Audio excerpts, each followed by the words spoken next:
I am Autumn, 32 years old, and the sound of my mother-in-law striking my face across a mahogany dining table was not the thing that shattered my marriage. It was the sound of my husband applauding her. She told me I was too poor to raise a real Whitmore heir, so they would be taking my 3-year-old son.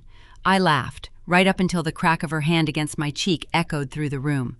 They actually clapped, treating my humiliation like a game show. They thought they had broken a fragile, middle-class outsider. What they forgot was that my name was on the deed to the very house they were sitting in. Before I tell you how I dismantled their entire bloodline, let me know your age and where you are watching from in the comments below. Hit that like button and subscribe to Sarah Told Stories if you have ever had to teach a toxic family a permanent lesson about boundaries. We need to rewind 24 hours to understand how a family dinner devolves into a calculated assault. The setting was the Whitmore family estate in Park City, Utah. The sprawling mansion was nestled against snow-capped mountains, a monument to old money elitism. Yet as I sat at the long dining table, I could see my own breath pluming in the air. The radiant heating system had been malfunctioning for weeks. It was a shivering testament to a financial decay they tried to hide behind tailored cashmere. I am a senior forensic accountant for a tech firm down in Salt Lake City. I track missing decimals that unravel fraudulent empires for a living. I saw the same red flags in my in-laws that I saw in corrupted balance sheets. At the head of the table sat Victoria, the undisputed matriarch. She raised a signature imported crystal champagne flute and tapped a silver spoon against the rim. The sharp ping silenced the ambient chatter of the legacy investors she had invited over. She turned her piercing gaze toward me. "My grandson Miles requires an environment steeped in culture and financial stability," Victoria announced, her voice a polished, venomous purr. "It has become painfully clear that Autumn is simply too poor and culturally unfit to raise a real heir. Therefore, Carter and I will be assuming full custody of the boy." I looked across the table at my husband Carter. He did not defend me. He took a slow sip of his scotch, his jaw set in quiet agreement.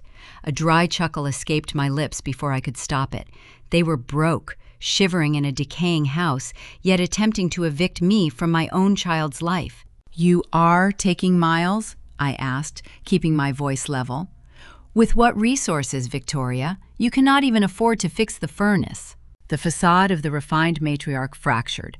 She closed the distance between us with startling speed. She raised her hand and delivered a stinging slap across my left cheek. The impact cracked through the room. My head snapped to the side and a faint metallic taste bloomed in the corner of my mouth. Then came the applause. A deliberate, mocking clapping started from the opposite end of the table. I turned my head and watched Carter set his glass down to bring his hands together. He smirked, applauding his mother. I did not scream. The primal instinct to fight was overridden by a cold, crystalline clarity. I slowly raised my fingers, brushing the corner of my lip. I pushed my chair back, the wood scraping loudly against the floor, and stood up. I smoothed the front of my dress and walked toward the heavy oak doors. "Pack a bag tonight," Carter called out behind me. "We will handle the paperwork tomorrow." I stepped out of the dining room and let the doors latch shut. The illusion of the terrified, submissive wife evaporated. My breathing slowed. I reached into my pocket and pulled out my encrypted smartphone, ready to execute a hostile takeover of my own. I retreated down the long vaulted corridor of the estate, my footsteps muffled by the thick Persian rugs. I slipped into the opulent marble guest bathroom and pushed the heavy mahogany door shut. The click of the brass lock sounded like a vault sealing me inside. I stepped up to the gilded mirror resting above the double vanity. My reflection stared back at me. The left side of my face bore a distinct crimson handprint. A single drop of blood welled at the corner of my mouth where my teeth had caught my inner lip during the impact. I reached up and wiped the crimson droplet away with the pad of my thumb.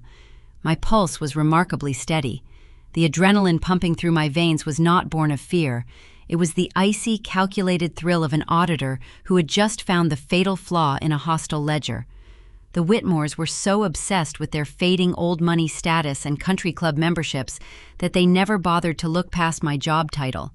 They knew I worked in tech.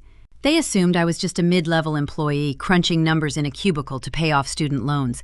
They were blind to the reality of my profession. I did not just crunch numbers. I hunted down missing capital for international conglomerates. I traced ghost accounts and unraveled complex embezzlement schemes. Over the past 7 years, my forensic auditing career had generated incredibly lucrative bonuses, which I systematically funneled into a secured, anonymous shell corporation called Obsidian Ridge LLC. I had amassed an 8-figure offshore fortune while eating takeout and driving a sensible sedan. They thought I was a fragile, middle-class outsider desperate for their approval. They had no idea they had just slapped a predator holding the keys to a financial fortress. I pulled my encrypted smartphone from my pocket. The screen illuminated the dim marble room. I bypassed the standard contact list and dialed an untraceable line. It rang only twice before a sharp, alert voice answered. It was Declan Ford. Declan was a ruthless corporate attorney operating out of a sleek downtown firm. He acted as the legal proxy and invisible shield for Obsidian Ridge. He was a shark who thrived on distressed debt and hostile liquidations, a man who saw human tragedy merely as a leverage point in a contract negotiation. "Tell me you are ready, Declan," I said, keeping my voice low and level. The line was quiet for a fraction of a second before he replied. "The capital is liquid and waiting in the primary holding account.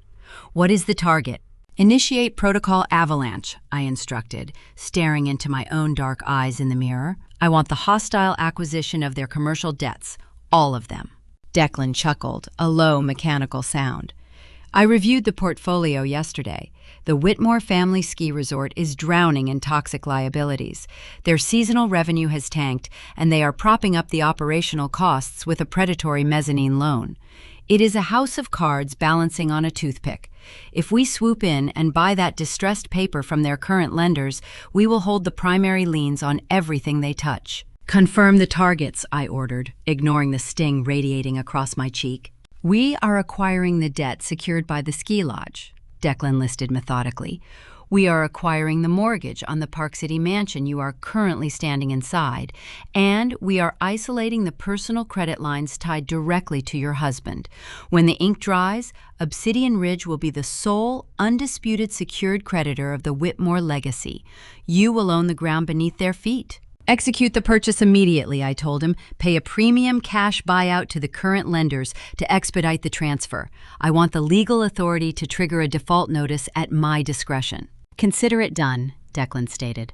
"I will have the final assignment of debt documents in your secure server by morning." I ended the call and set the phone on the edge of the marble sink. The acquisition would cost millions, but it was an investment in poetic ruin. I had the power to crush them right now, but a swift execution was too merciful. Carter and his mother needed to feel the intoxicating high of a total victory before I ripped the floorboards out from under them. I needed to feed their ego until it bloated into a fatal miscalculation.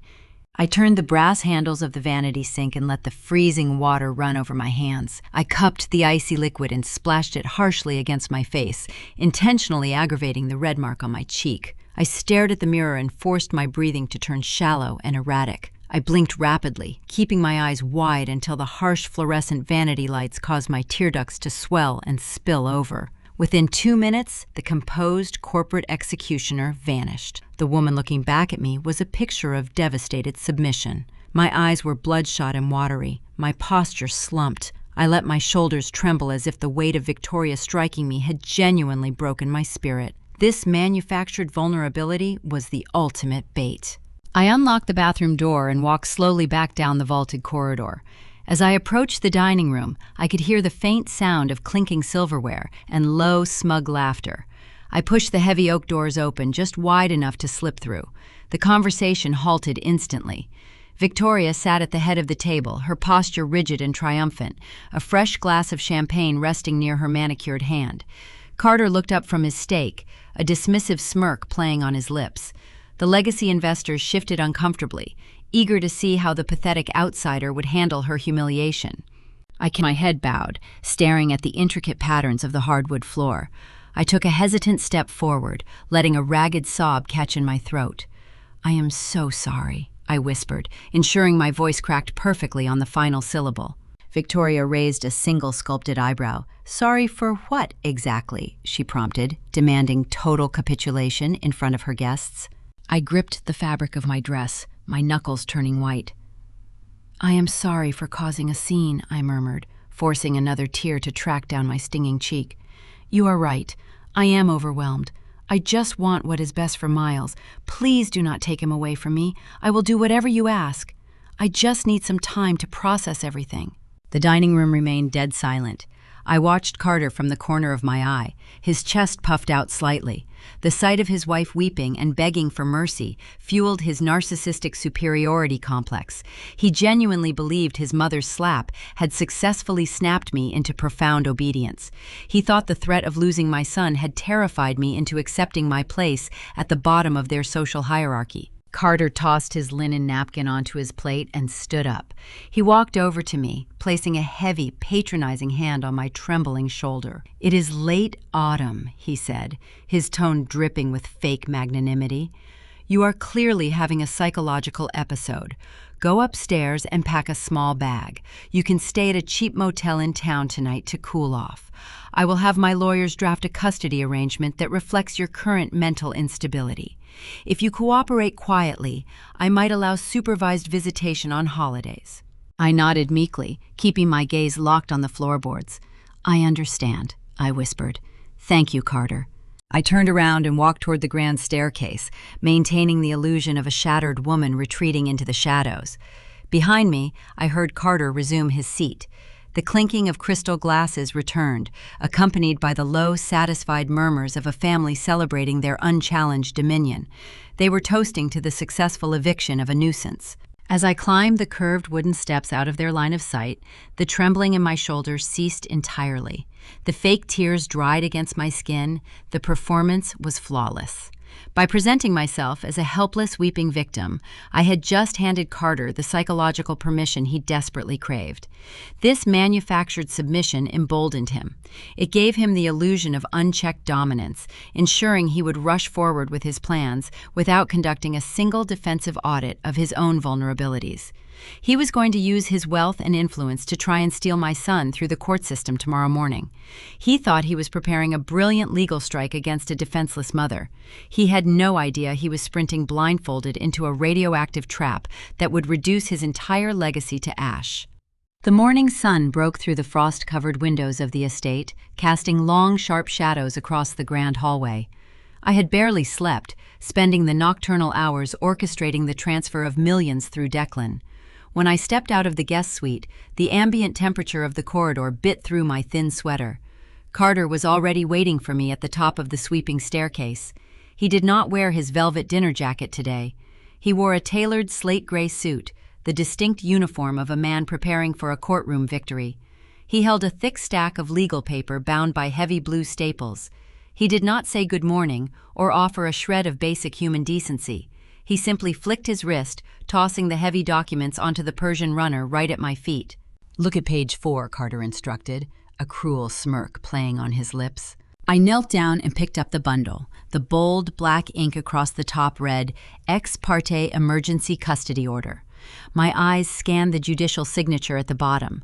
A local family court judge had signed it less than 2 hours ago, granting Carter immediate sole physical and legal custody of our 3-year-old son. A judge does not grant an emergency order removing a child from a mother with 0 criminal history unless presented with severe manufactured evidence. I flipped to the attached exhibits. Carter had submitted digital security footage from the dining room, but he had spliced the video file. He removed the audio and cut the frame right before Victoria struck me. He doctored the sequence to make it look like I lunged across the table unprovoked, painting me as an unhinged, dangerous woman suffering a psychological breakdown. "I have a friend on the bench who favors legacy families," Carter boasted, stepping closer until his expensive leather shoes touched the edges of the legal documents. He took one look at the tape and agreed that Miles needed immediate protection from an unstable mother. "You are officially ordered to vacate the premises. If you refuse, I will have the county sheriff drag you out in handcuffs." He took a deliberate step to his right, physically blocking the heavy wooden door leading into my son's nursery. The sheer audacity of a man who spent his weekends gambling away his inheritance, daring to stand between me and my child, sent a blinding hot spike of rage through my chest. Every primal maternal instinct demanded that I shatter his jaw and tear down that door. My hands balled into tight fists, my breathing turned shallow. The urge to cause physical harm was intoxicating, but before I could react, the nursery door clicked open a fraction of an inch. Sarah, our longtime family nanny, stood in the narrow gap. The Whitmores paid Sarah a meager hourly wage and treated her like the hired help, dismissing her presence as background noise. They did not know that for the past 2 years I had been privately routing triple her salary directly into her personal savings account from my offshore trust. I paid for her loyalty, her silence, and her ultimate protection of my son. Sarah met my gaze through the crack in the door. She gave a single imperceptible nod. The message was clear. Miles was safe, fed, and entirely guarded. Sarah would not let the Whitmores lay a single hand on him. The hot spike of rage in my chest cooled into freezing analytical logic. If I fought Carter right now, if I caused a scene and demanded access to the nursery, he would call the police. I would be arrested on the spot, validating his fabricated narrative of my mental instability. To win the overarching war, I had to lose the immediate battle today. I turned my back on the nursery and walked toward the bedroom closet. I pulled down a cheap canvas duffel bag. As I shoved a few plain sweaters into the main compartment, a vivid memory flashed through my mind, transporting me back 2 decades. I was 12 years old, sitting on the dusty floor of my father's small accounting office in a strip mall outside Salt Lake City. My father had spent his entire life building a modest bookkeeping firm. A group of wealthy elite developers decided they wanted his land for a new commercial plaza. They did not negotiate a fair price. They buried him in frivolous lawsuits, draining his meager savings with endless legal fees until the bank foreclosed on our family business. I remembered watching my father weep over boxes of client files, a proud, hard-working man legally crushed by people who viewed the justice system as a playground for the rich. That was the exact day I swore I would never be a victim of leverage. It was the day I promised myself I would build an untouchable financial fortress so deep and so fortified that no arrogant legacy family could ever bleed me dry. I learned early that tears and morality hold zero currency against generational wealth. The only language predators understand is total financial eradication. The flashback faded, leaving my resolve sharper than ever. I zipped the canvas duffel shut and walked back out to the hallway. Carter was still standing guard outside the nursery, crossing his arms over his chest. He looked at my cheap bag and scoffed. "You really thought a mid-level tech salary could fight a Whitmore in a Utah courtroom?" Carter taunted, his voice dripping with condescending pity. "You are out of your depth, Autumn. Leave the estate quietly. I will have my attorneys send you the formal visitation schedule once you undergo a court-mandated psychological evaluation." I let my shoulders slump forward, perfecting the posture of a defeated, broken woman. I let a sob catch in my throat, burying my face in my hands. "Please, Carter," I wept, my voice muffled by my fingers. "Do not do this. He is my baby. I have nowhere else to go. You cannot just erase me from his life. I do not have the money for a lawyer to fight this." "Just watch me," Carter sneered, gesturing toward the sweeping staircase. I turned and shuffled down the steps, dragging the canvas bag behind me. Every heavy step I took fueled his soaring ego. He followed me to the grand foyer, watching as I opened the heavy front doors. The biting winter wind rushed into the house, carrying the scent of pine and impending snow. I stepped out onto the frost-covered stone porch. "You can send your lawyer my forwarding address when I find a cheap apartment," I whispered, keeping my eyes fixed on my boots. Carter laughed, a sharp sound of pure victory. He slammed the heavy oak door shut, the deadbolt clicking loudly into place. He locked me out of the mansion, firmly believing he had excised a nuisance from his elite world forever. He thought he had severed my access to my son and my assets. He remained entirely oblivious to the sleek black sport utility vehicle idling silently at the end of the long driveway. I walked through the snow, the cold air feeling refreshing against my skin. I opened the heavy rear door of the vehicle and climbed into the warm leather interior. The weeping mother vanished. I opened my silver laptop, the screen illuminating the dark cabin. Carter wanted to use the legal system to steal my child. It was time for me to use my offshore servers to uncover the exact federal crimes he was trying to hide. The black sport utility vehicle navigated to winding canyon roads, leaving the snow-capped peaks of Park City far behind. The descent into the Salt Lake City basin mirrored the shift occurring within my own mind. The frigid mountain air and the suffocating arrogance of the Whitmore estate gave way to the sleek concrete and glass metropolis below. This was my territory. I directed my driver to bypass my personal residence and proceed directly to the secure subterranean parking garage of my corporate headquarters. The heavy steel gate rolled upward, granting me access to the sanctum where I truly belonged. I stepped out of the vehicle and took the private executive elevator to the top floor. The biometric scanner at the entrance of my suite read my fingerprint, the thick glass doors sliding open with a soft pneumatic hiss. The room was bathed in the cool blue light of 4 massive curved monitors resting on a custom standing desk. I dropped the cheap canvas duffel bag onto a leather sofa and booted up my primary terminal. The weeping, terrified mother who had stood shivering on a frozen porch no longer existed. The woman sitting down at the mechanical keyboard was a lethal apex predator preparing to dissect her prey. I cracked my knuckles, the sharp pops echoing in the quiet suite. Carter possessed the distinct brand of unearned confidence that only comes from inherited wealth. He believed his family name was a shield against all consequences, which translated into appallingly lazy digital hygiene. He utilized the same password for his luxury car lease portal as he did for his private financial servers. It was the establishment year of his grandfather's country club, followed by a $sign, a rudimentary string of characters that my decryption software chewed through in less than 12 seconds. The firewall crumbled effortlessly, granting me unrestricted administrative access to the deepest, darkest corners of the Whitmore financial empire. The reality bleeding across my screens was glaringly toxic.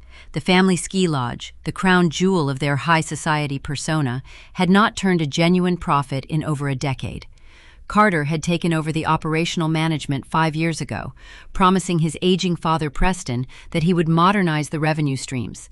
Instead, Carter had driven the enterprise straight into a catastrophic sinkhole. The public balance sheets showed minor seasonal dips, but the shadow ledgers told a horrifying story. The resort was hemorrhaging cash daily. I initiated an automated tracing script to follow the disappearing capital. Red notification banners began cascading down my monitors, illuminating the dark suite with the color of financial ruin. Carter was not simply a bad businessman making poor investments. He was a reckless, desperate thief. The tracing algorithm uncovered a labyrinth of offshore wire transfers routed through disguised holding companies. The final destination for these funds was a series of illegal, unregulated cryptocurrency betting syndicates based in Eastern Europe. Carter possessed a crippling gambling addiction. He was leveraging highly volatile digital assets, chasing massive payouts to fund his lavish lifestyle, and losing millions in the process. But the sheer volume of his losses far exceeded his executive salary. To feed the voracious appetite of his gambling debts, Carter had to cross an unforgivable legal boundary. He was actively embezzling from the ski resort employee pension funds. He was quietly draining the retirement accounts of the ski instructors, the maintenance crews, and the hospitality staff who had dedicated their lives to his family business. He forged board approvals and fabricated investment returns to mask the missing principal. It was a federal felony waiting to be discovered. Yet even the stolen pension money was not enough to keep the creditors at bay. My eyes darted to a heavily encrypted subfolder labeled Operational Restructuring. I shattered the encryption and opened the primary document. Carter and Preston had recently secured a $10 million mezzanine loan from a predatory private equity syndicate in New York. A mezzanine loan is essentially a financial death warrant for a struggling company. It carries an exorbitant interest rate and features a ruthless acceleration clause. If the borrower misses a single payment, the lender can bypass standard foreclosure proceedings and instantly seize the underlying collateral. The Whitmore family was entirely broke, surviving solely on borrowed time and toxic capital. The loan sharks were circling the estate, demanding their monthly tribute. The puzzle pieces suddenly snapped together with brilliant, horrifying clarity. The brutal slap at the dinner table, the manufactured outrage, the fabricated ex parte emergency custody order. None of it was actually about my fitness as a mother. It was entirely about liquidity. Carter and Preston desperately needed me out of the picture. As a forensic accountant, I would have eventually noticed the missing funds if we proceeded with a standard legal divorce. During a typical separation, marital assets are subjected to rigorous financial discovery. I would have demanded an audit of the estate, the joint accounts, and the ski lodge. If I looked at the books, I would uncover the embezzlement and the gambling debts. They could not afford a lengthy, transparent court battle. They needed to illegally liquidate the remaining marital assets immediately to satisfy the vicious loan sharks breathing down their necks. By framing me as an unstable, aggressive danger to my son, Carter secured a rapid, unilateral eviction. With me physically locked out of the house and stripped of my parental rights through a corrupted judge, he intended to sell off our shared properties, drain the remaining joint investments, and funnel the cash directly to his creditors before I could file a single subpoena. He thought he had orchestrated a flawless scheme to silence me and save his own skin. He was so blinded by his own frantic greed that he failed to recognize the fatal legal trap he had just sprung on himself. By aggressively filing that emergency custody injunction and legally forcing me off the property, Carter formally assumed total unilateral control of the marital estate. In the eyes of the law, whoever violently seizes control of the assets also inherits absolute responsibility for the associated liabilities. By declaring himself the sole competent guardian and financial steward of our family, he voluntarily chained his own neck to the $10 million toxic loan. He claimed full ownership of the stolen pension funds. He legally insulated me from the fallout, taking the entire blast radius of the impending federal tax evasion and wire fraud charges squarely onto his own shoulders. He had meticulously built his own electric chair and proudly strapped himself in. I connected a solid-state encrypted drive to my terminal. With a few swift keystrokes, I initiated a mass download of the undeniable proof. Every forged document, every illegal offshore wire transfer, every deleted email coordinating the embezzlement flowed securely into my digital vault. I was gathering the ammunition required to secure an airtight federal indictment against both Carter and Preston. The progress bar crawled toward 100%, securing the precise instruments of their eventual destruction. I sat back in my ergonomic chair, sipping a glass of cold water, feeling an intense, profound satisfaction. The Whitmores were standing on a rotting floorboard, oblivious to the fact that I held the match ready to ignite the foundation. I prepared to forward the initial findings to Declan, outlining the strategy to weaponize this debt. Suddenly, the silence of my corporate suite was pierced by the sharp, repetitive buzzing of my smartphone resting on the desk. It was not a call from my attorney or a notification from my secure banking portal. The screen flashed with a barrage of alerts from a mainstream social media application. Dozens of direct messages and tags were flooding my inbox simultaneously. I unlocked the device and tapped the primary notification. The application opened, loading a live video feed broadcasting directly to hundreds of thousands of viewers. The war had just mutated from a silent financial audit into a vicious public spectacle, and the Whitmores were about to pour gasoline onto their own funeral pyre. The notification icon on my screen pulsed with a steady red glow. I tapped the alert, and a high-definition video filled my primary monitor. Harper, my sister-in-law, stared back at me. Harper had spent her entire adult life curating a pristine lifestyle brand for the Utah influencer demographic. She launched wellness startups and boutique fashion lines, all of which collapsed quietly within months, despite heavy cash infusions from her father's dwindling accounts. Now she sat in a plush velvet armchair inside a rustic Park City cafe. She held a steaming artisanal latte, the ceramic mug gripped tightly in her manicured hands. The soft cafe lighting caught the intentional, delicate sheen of tears pooling in her eyes. She took a shaky breath, performing the role of a devastated protective aunt for her eager audience. She wove a fictional narrative engineered to trigger peak outrage. Looking directly into the camera lens, she claimed I packed my bags in the dead of night and abandoned my 3-year-old son. She told her followers that I ran away with an unnamed tech billionaire, seeking a glamorous life on the California coast. Then she pivoted to character assassination. She shook her head, acting profoundly disappointed, and explicitly mocked my working-class roots. She called my background cheap and unrefined, stating that the Whitmore family welcomed a gold-digging outsider with open arms, only to have their wholesome traditional values shattered by my greedy deceit. She took a slow sip of her overpriced coffee, letting the fabricated sorrow hang in the digital air. The video operated like a digital wildfire.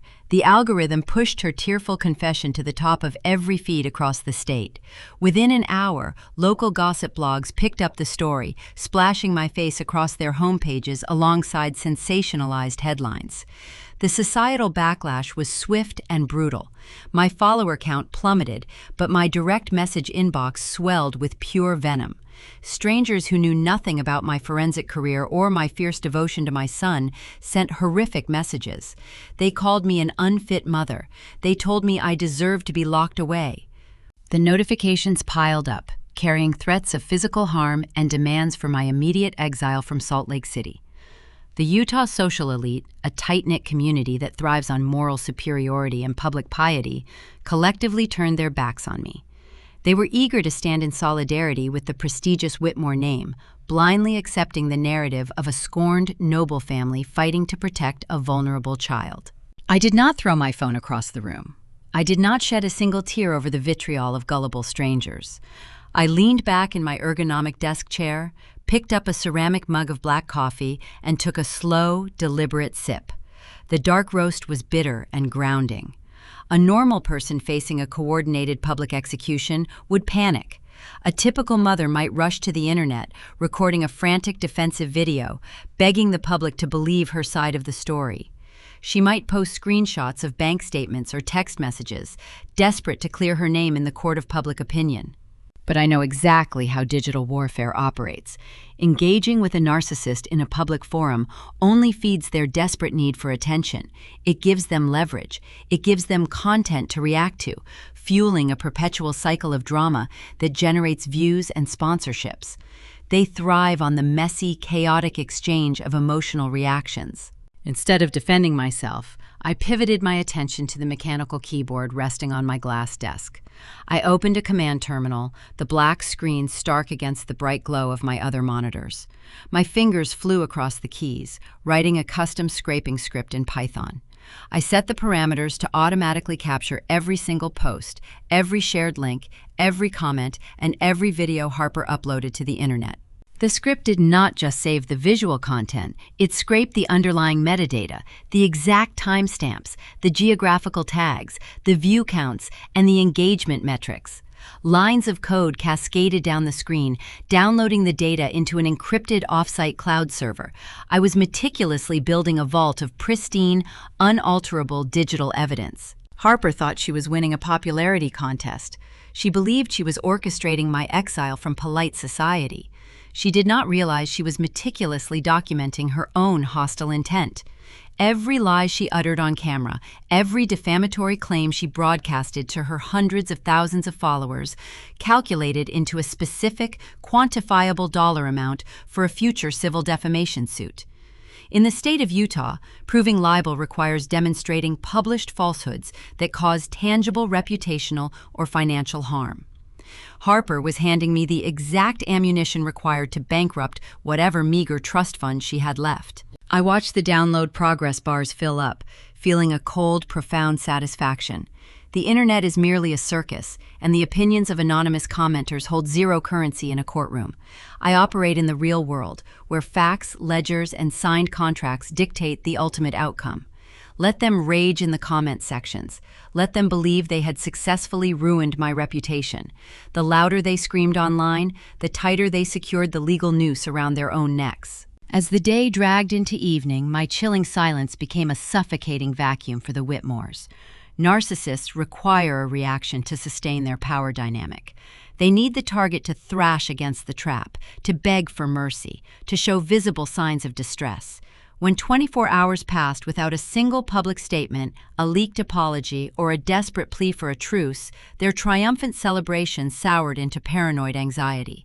My refusal to play their game deprived them of the satisfaction they craved. They began to wonder if their strike missed the vital organs. The lack of a public meltdown infuriated the patriarch of the family. Preston Whitmore built his entire identity on intimidation and swift compliance. He expected me to be groveling at his doorstep, begging for access to my son, and offering to sign away my rights in exchange for public forgiveness.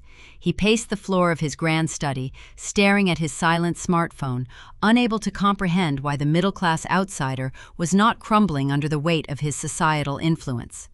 If a working-class woman could simply ignore his family's coordinated social destruction, his legacy appeared incredibly weak. His country club peers would whisper that the Whitmore name no longer commanded immediate submission. Frustrated and eager to force my surrender, Preston decided that digital warfare was insufficient. Hiding behind a smartphone screen was not yielding the desired results. He needed to see me bleed. He needed to strike at the foundation of my independence. Preston prepared a direct, face-to-face attack aimed at my only remaining visible lifeline. He assumed my corporate career was my most vulnerable asset. He gathered his tailored suit, polished his expensive shoes, and prepared to march into my workplace. He firmly believed his fading old money influence could compel my employer to terminate me, leaving me destitute and entirely at his mercy. He was marching straight into a corporate fortress, entirely unaware that he was about to meet an impenetrable wall of steel. When digital intimidation fails to yield a groveling apology, fading aristocrats always default to the only playbook they truly understand. They rely on the archaic belief that a firm handshake, a recognizable last name, and a hushed conversation behind closed doors can bend the world to their will. Preston built his entire identity on that exact illusion. He operated in a reality where lucrative deals were struck on manicured golf courses and inconvenient problems were erased over neat glasses of bourbon in oak-paneled smoking rooms. If his daughter could not break my spirit on the internet, the patriarch decided he would simply march into my workplace and demand my professional execution. My corporate headquarters sits in the heart of the Salt Lake City Tech Corridor. It is a sprawling monolith of polished steel, biometric security checkpoints, and silent, unyielding efficiency. It is an environment that respects mathematics, proprietary algorithms, and profit margins. It does not care about how many generations your family has skied the pristine slopes of Park City. I sat in a darkened, soundproof glass observation room directly adjacent to the primary executive suite. Through the tinted panes, I had a perfect, unobstructed view of our chief executive officer, Nolan, sitting behind his minimalist desk. Nolan is a man guided exclusively by empirical data. 2 years ago, this very firm stood on the precipice of a staggering bankruptcy due to a hidden logistical hemorrhaging buried deep within the supply chain code. I deployed a custom predictive auditing algorithm that isolated the exact structural failures, effectively saving the board of directors from total financial ruin. I was not a disposable mid-level employee fetching coffee and running simple spreadsheets. I was an indispensable, heavily protected corporate asset. Preston strutted into the executive office right on schedule. He wore a bespoke tweed suit, a silk pocket square, and an expression of unearned superiority. His expensive leather shoes clicked sharply against the polished concrete floor, a rhythmic sound announcing his arrival. He bypassed the offered guest chairs and leaned heavily over the desk, attempting to project physical dominance over the room. I watched the interaction unfold in perfect silence from my hidden vantage point, taking a slow sip of my coffee. The hidden intercom system piped their conversation clearly into my observation space, capturing every nuanced breath and shifted tone. Preston started with a manufactured sigh, playing the role of a deeply concerned community leader burdened by a sudden family tragedy. He mentioned the viral videos Harper had seeded online, shaking his head with fake sorrow. He expressed feigned sympathy for my supposed mental decline, painting a picture of a fractured woman unraveling under the intense pressure of motherhood. Then he pivoted smoothly to the extortion. Preston told Nolan that employing a highly unstable, emotionally erratic woman posed a severe security risk to the tech firm.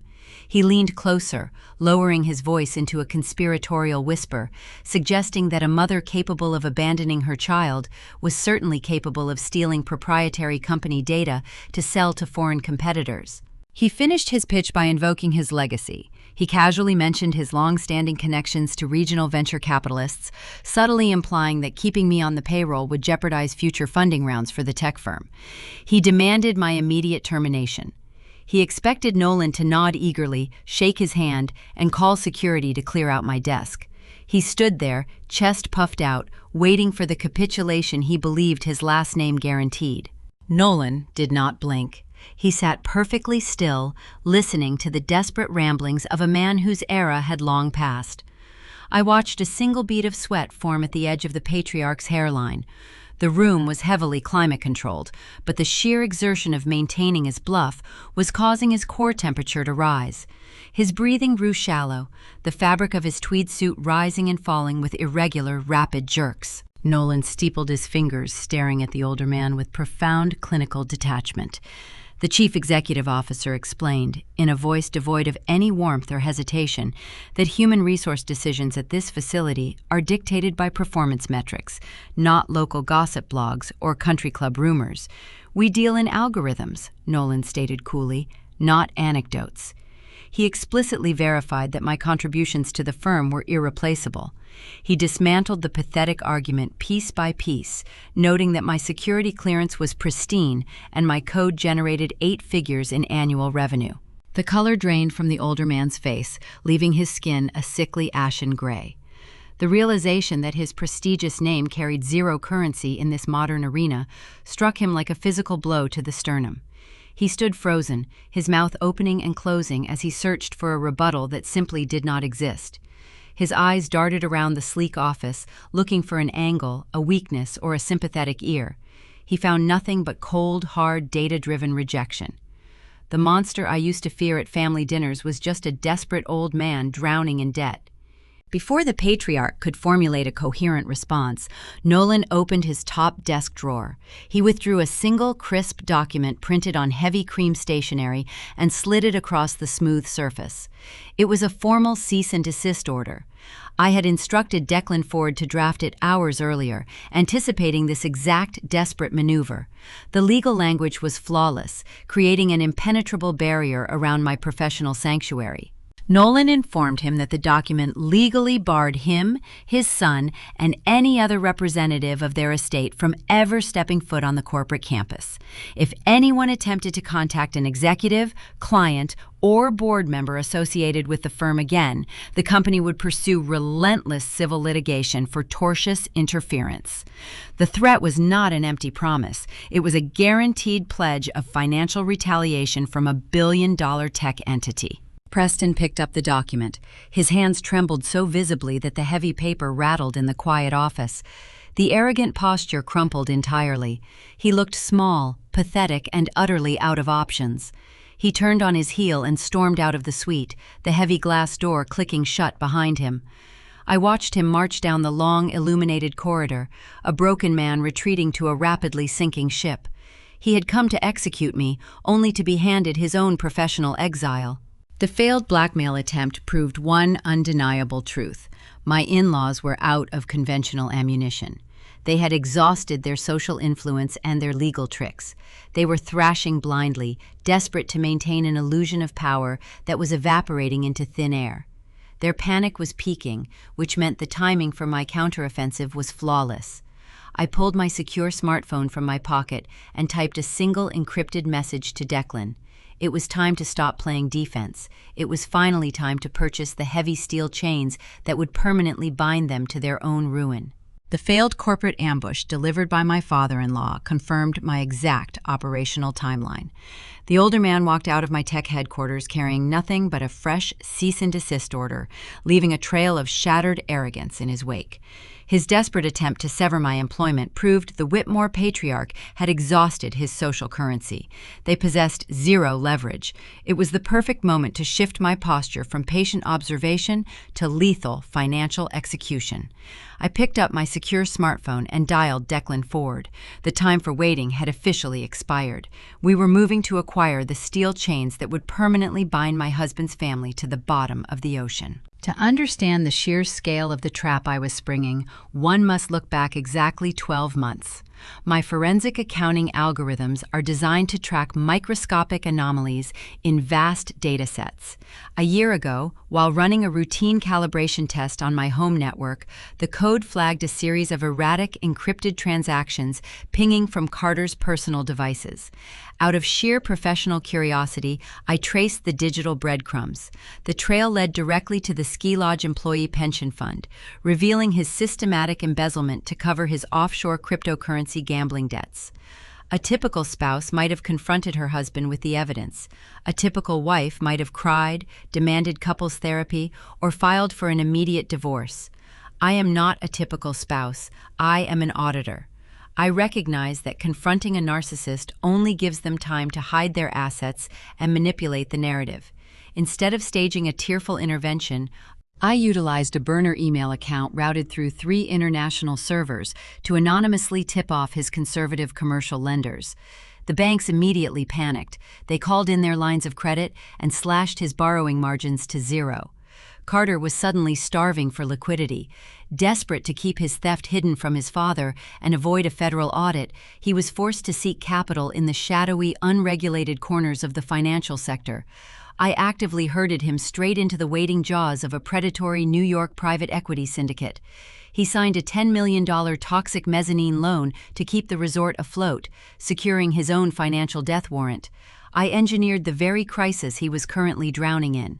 Now, that same New York syndicate held the paper that dictated the Whitmore legacy. Mezzanine debt is a brutal instrument. It carries exorbitant interest rates and draconian acceleration clauses. The lenders do not care about ski resort aesthetics or old money prestige. They only care about return on investment. If a debtor shows signs of structural instability, these syndicates get very nervous. Declan initiated a highly secured video conference with the syndicate managing partners, operating under the guise of my anonymous shell corporation, Obsidian Ridge. I monitored the call through a silent encrypted audio feed, listening to my attorney work his particular brand of magic. Declan did not offer pleasantries. He opened the negotiation by projecting a dossier of the Whitmore family's current public relations disaster. He weaponized the very smear campaign his sister had launched against me. He highlighted the viral videos, the local gossip blogs, and the impending messy custody battle. He painted a picture of a distracted, erratic family unraveling in the public eye, incapable of managing a hospitality business. Declan coldly informed the syndicate that the ski lodge was tracking toward an inevitable default. Collecting on a defaulted loan tied up in a bitter family court dispute across state lines would cost the firm years of expensive litigation. Then, he offered the lifeline. Obsidian Ridge proposed a fast, clean cash buyout of the distressed debt. He offered $3.5 million in pure liquid capital, wired immediately, to take the toxic asset off their books. The syndicate executives hesitated. They hated taking a haircut on the principal, but Wall Street operators despise unpredictable residential drama even more. They recognized a sinking ship. The negotiation lasted precisely 22 minutes. They agreed to sell the entire debt portfolio for pennies on the dollar. I sat in my corporate suite, my eyes locked onto the primary monitor of my custom terminal. The digital banking interface required my final biometric authorization to release the funds. I placed my thumb against the glowing scanner. The screen verified my identity, and the heavy machinery of the global banking system lurched into motion. A thick green progress bar appeared on the display, tracking the transfer of $3.5 million from my offshore holding account directly to the New York syndicate. The room was deathly quiet, save for the low, rhythmic hum of the server tower tucked beneath my desk. Each pixel of green pushing across the screen represented another brick added to the inescapable prison I was building around my husband. My breathing slowed. The bar reached 50%, then 80%, then filled the screen entirely. The digital signature flashed green. The transaction status changed to complete. A rare, genuine smile touched the corners of my mouth. The acquisition was final. The New York syndicate officially relinquished their claim, stepping out of the arena entirely. Obsidian Ridge was now the sole, undisputed secured creditor of the Whitmore family empire. I legally owned the predatory lien on the failing ski resort. I owned the mortgage on the sprawling Park City mansion where they were currently sleeping. I owned the invisible leash attached to their fading legacy. If they missed a single payment, I possessed the unilateral authority to seize every piece of property tied to their name. Owning the debt was a profound victory, but a forensic auditor never stops at the surface level of a contract. I needed to map the exact parameters of the snare I had just purchased. I opened the newly transferred digital debt portfolio, sorting through hundreds of pages of dense legal jargon, amortization schedules, and liability waivers. I navigated to the collateral annex, the specific section detailing the physical assets Carter had pledged to secure the original $10 million injection. To secure capital of that magnitude, a failing ski lodge alone would never satisfy a ruthless New York firm. The lender would have demanded significant supplementary collateral. My eyes scanned the digitized ledger, reading the itemized list of property addresses and bank routing numbers. The text blurred for a fraction of a second as my brain processed the information glowing against the dark screen. Carter and Preston had not just pledged the family estate. They had cross-collateralized the debt using a shadow portfolio of real estate holdings. I leaned closer to the monitor, the cool light reflecting in my eyes. The addresses listed on the screen did not belong to the Whitmore Trust. They belonged to my own private real estate portfolio. These were lucrative commercial properties I purchased discreetly through a separate trust long before I ever met my husband, assets he should have had zero legal access to. My pulse quickened, a cold thrill of discovery washing over me. I pulled up the appended surety bonds and power of attorney documents submitted to the syndicate. The digital scans displayed the final signature lines.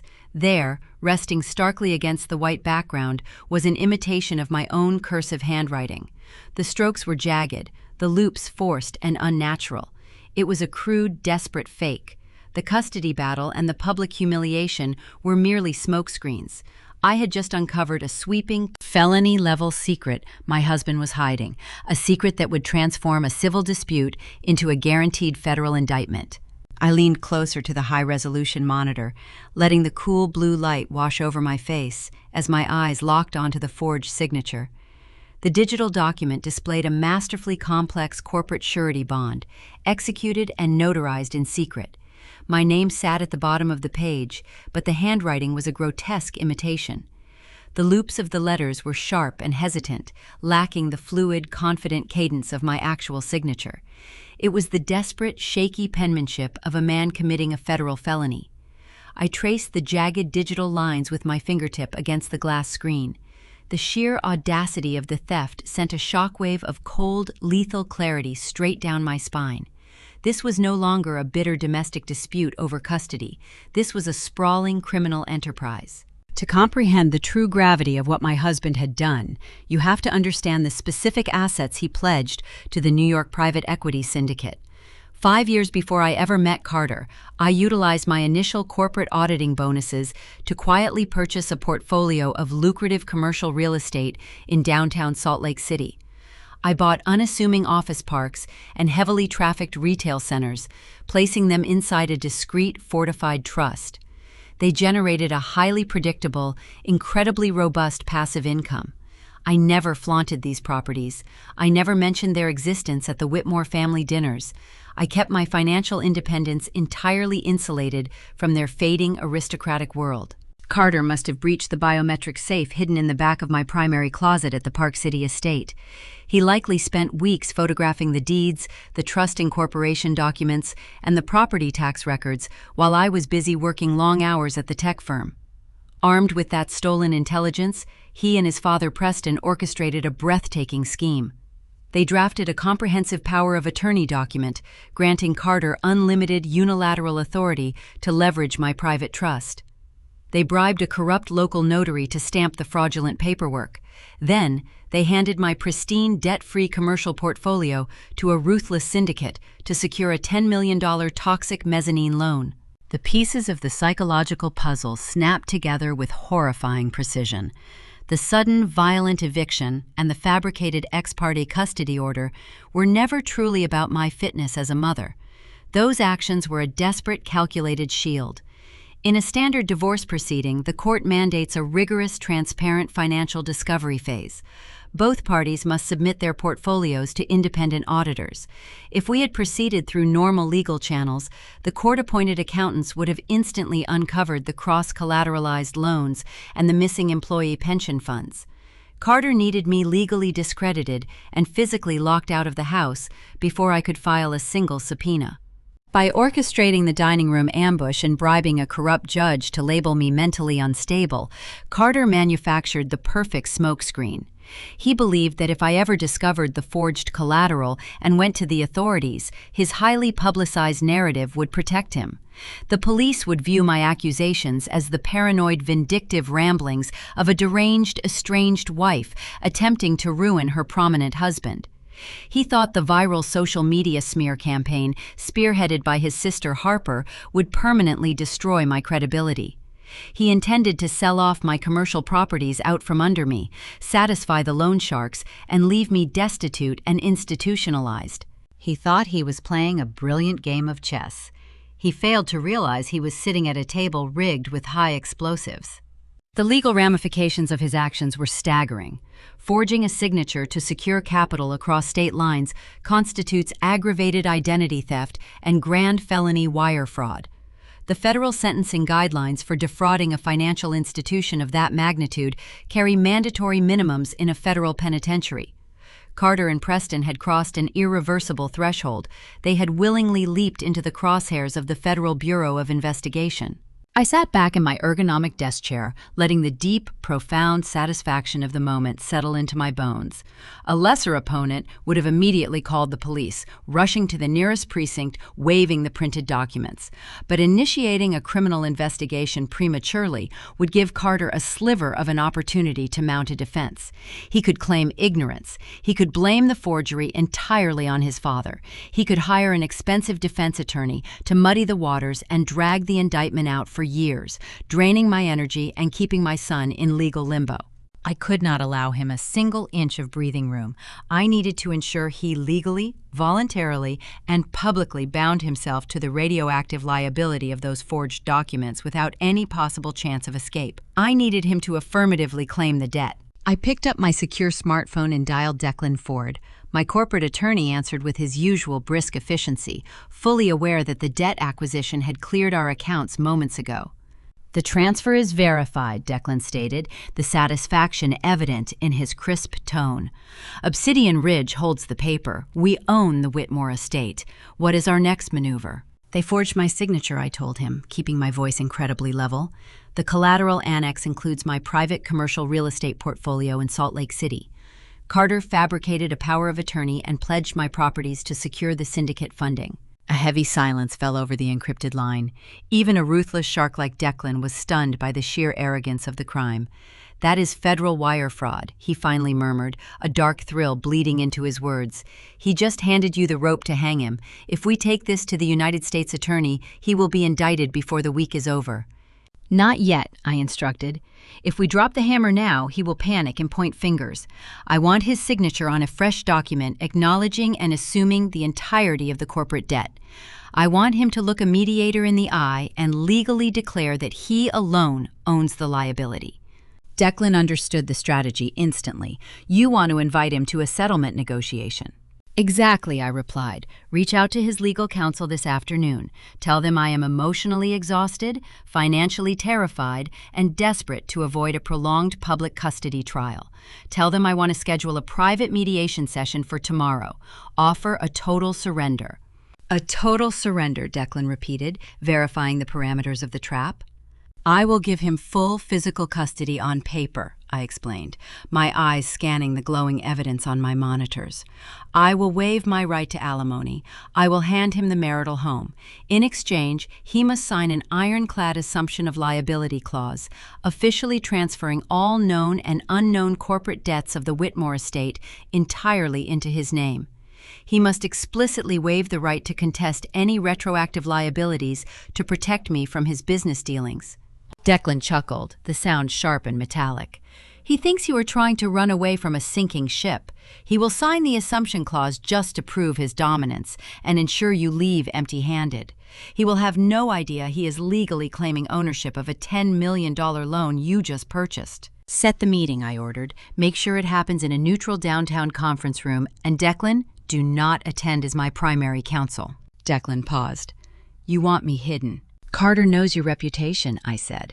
If he sees a high-powered corporate litigator sitting next to me, he will get suspicious. Hire a disorganized, visibly incompetent public defender type to act as my visible representation, someone who looks cheap and overwhelmed. I need Carter bloated with unearned confidence. I need him to strut into that room believing he is the smartest man alive. You will attend merely as a silent consultant sitting in the back of the room. It is a flawless maneuver, Declan agreed. I will book the room and hire the decoy attorney immediately. The Whitmores will take the bait. I terminated the call and placed the phone face down on the glass desk. The stage was perfectly set.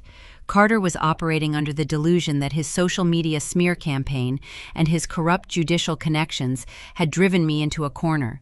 He genuinely believed I was a broken, weeping mother ready to forfeit my entire life just to escape his wrath.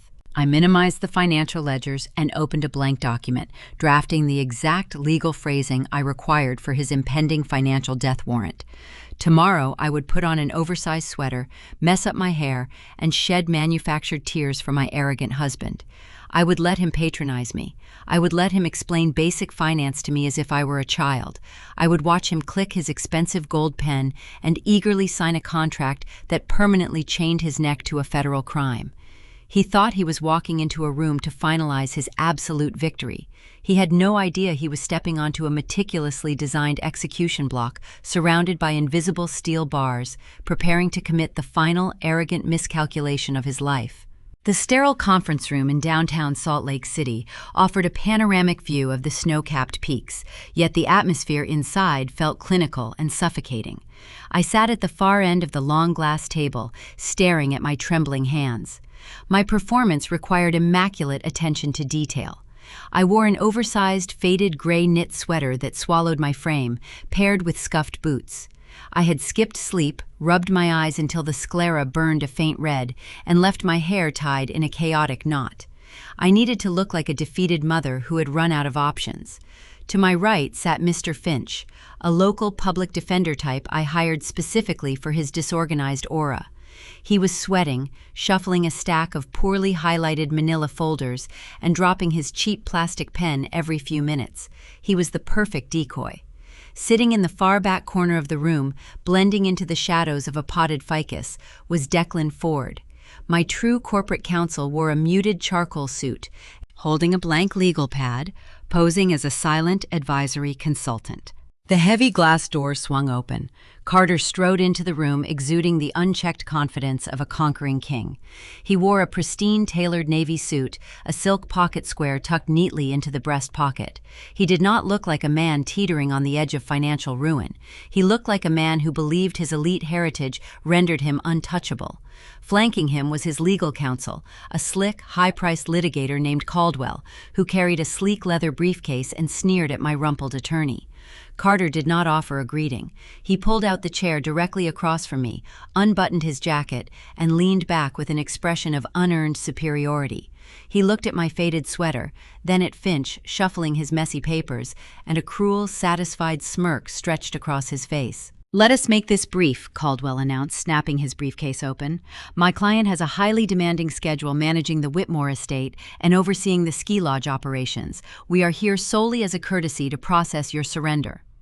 Caldwell slid a thick, stapled packet across the smooth glass surface. "The terms are non-negotiable. My client retains sole legal and physical custody of the minor child. You will vacate any claim to the Park City residence. You will waive all rights to spousal support, alimony, and future distributions from the family trust. In exchange, my client will not pursue civil damages for the distress your erratic behavior caused his family." I stared at the packet, letting my bottom lip quiver. I looked up at Carter, forcing my eyes to pool with manufactured tears. "You are taking everything," I whispered, ensuring my voice cracked. "Carter, please. Miles is my baby. I have nothing left. You locked me out in the cold." Carter leaned forward, resting his elbows on the table, drinking in my despair like a fine vintage wine. He relished the sight of my tears. "You brought this on yourself, Autumn," Carter replied, his tone dripping with patronizing pity. "You tried to punch above your weight class. The Whitmore family protects its own. You should be grateful I am allowing you to walk away without a protracted public trial that would ruin your little tech career. Just sign the papers and fade away." I bowed my head, letting a single tear fall onto the glass table. I gave a subtle nod to Finch. The bumbling attorney cleared his throat, adjusting his crooked glasses. "Well, my client is prepared to sign," Finch stammered, wiping sweat from his brow. "But she has one specific condition. She is very frightened about being dragged into any future litigation regarding your business ventures. She wants a clean break." Caldwell rolled his eyes. "What exactly is the condition, Mr. Finch?" Finch fumbled with his folders, pulling out a single sheet of crisp paper. "My client requests an assumption of liability clause. She wants Mr. Whitmore to formally and legally transfer all known and unknown corporate debts, liens, and financial obligations of the Whitmore estate entirely into his name. She wants to be shielded from any business liabilities." Carter let out a sharp, dismissive laugh. He looked at me, shaking his head as if dealing with a naive child. "Autumn, you truly do not understand how wealth management works, do you? You are terrified of a few outstanding vendor invoices at the ski lodge. You think a plumbing bill is going to bankrupt you." I kept my gaze fixed on the table, clutching my hands together. "I just want to be safe," I murmured softly. "I do not want your creditors coming after my salary." Carter smiled, a wide, blinding display of ego. He turned to his lawyer. "Let her have the clause, Caldwell. If it makes her feel secure enough to sign over custody and the house, I will gladly assume the corporate liabilities. I already manage the portfolio anyway. She is essentially handing me the keys to the kingdom and asking me to lock the gates." Caldwell hesitated, his legal instincts flaring for a fraction of a second. "Carter, accepting a blanket retroactive liability clause is highly irregular without a final independent audit of the current quarter."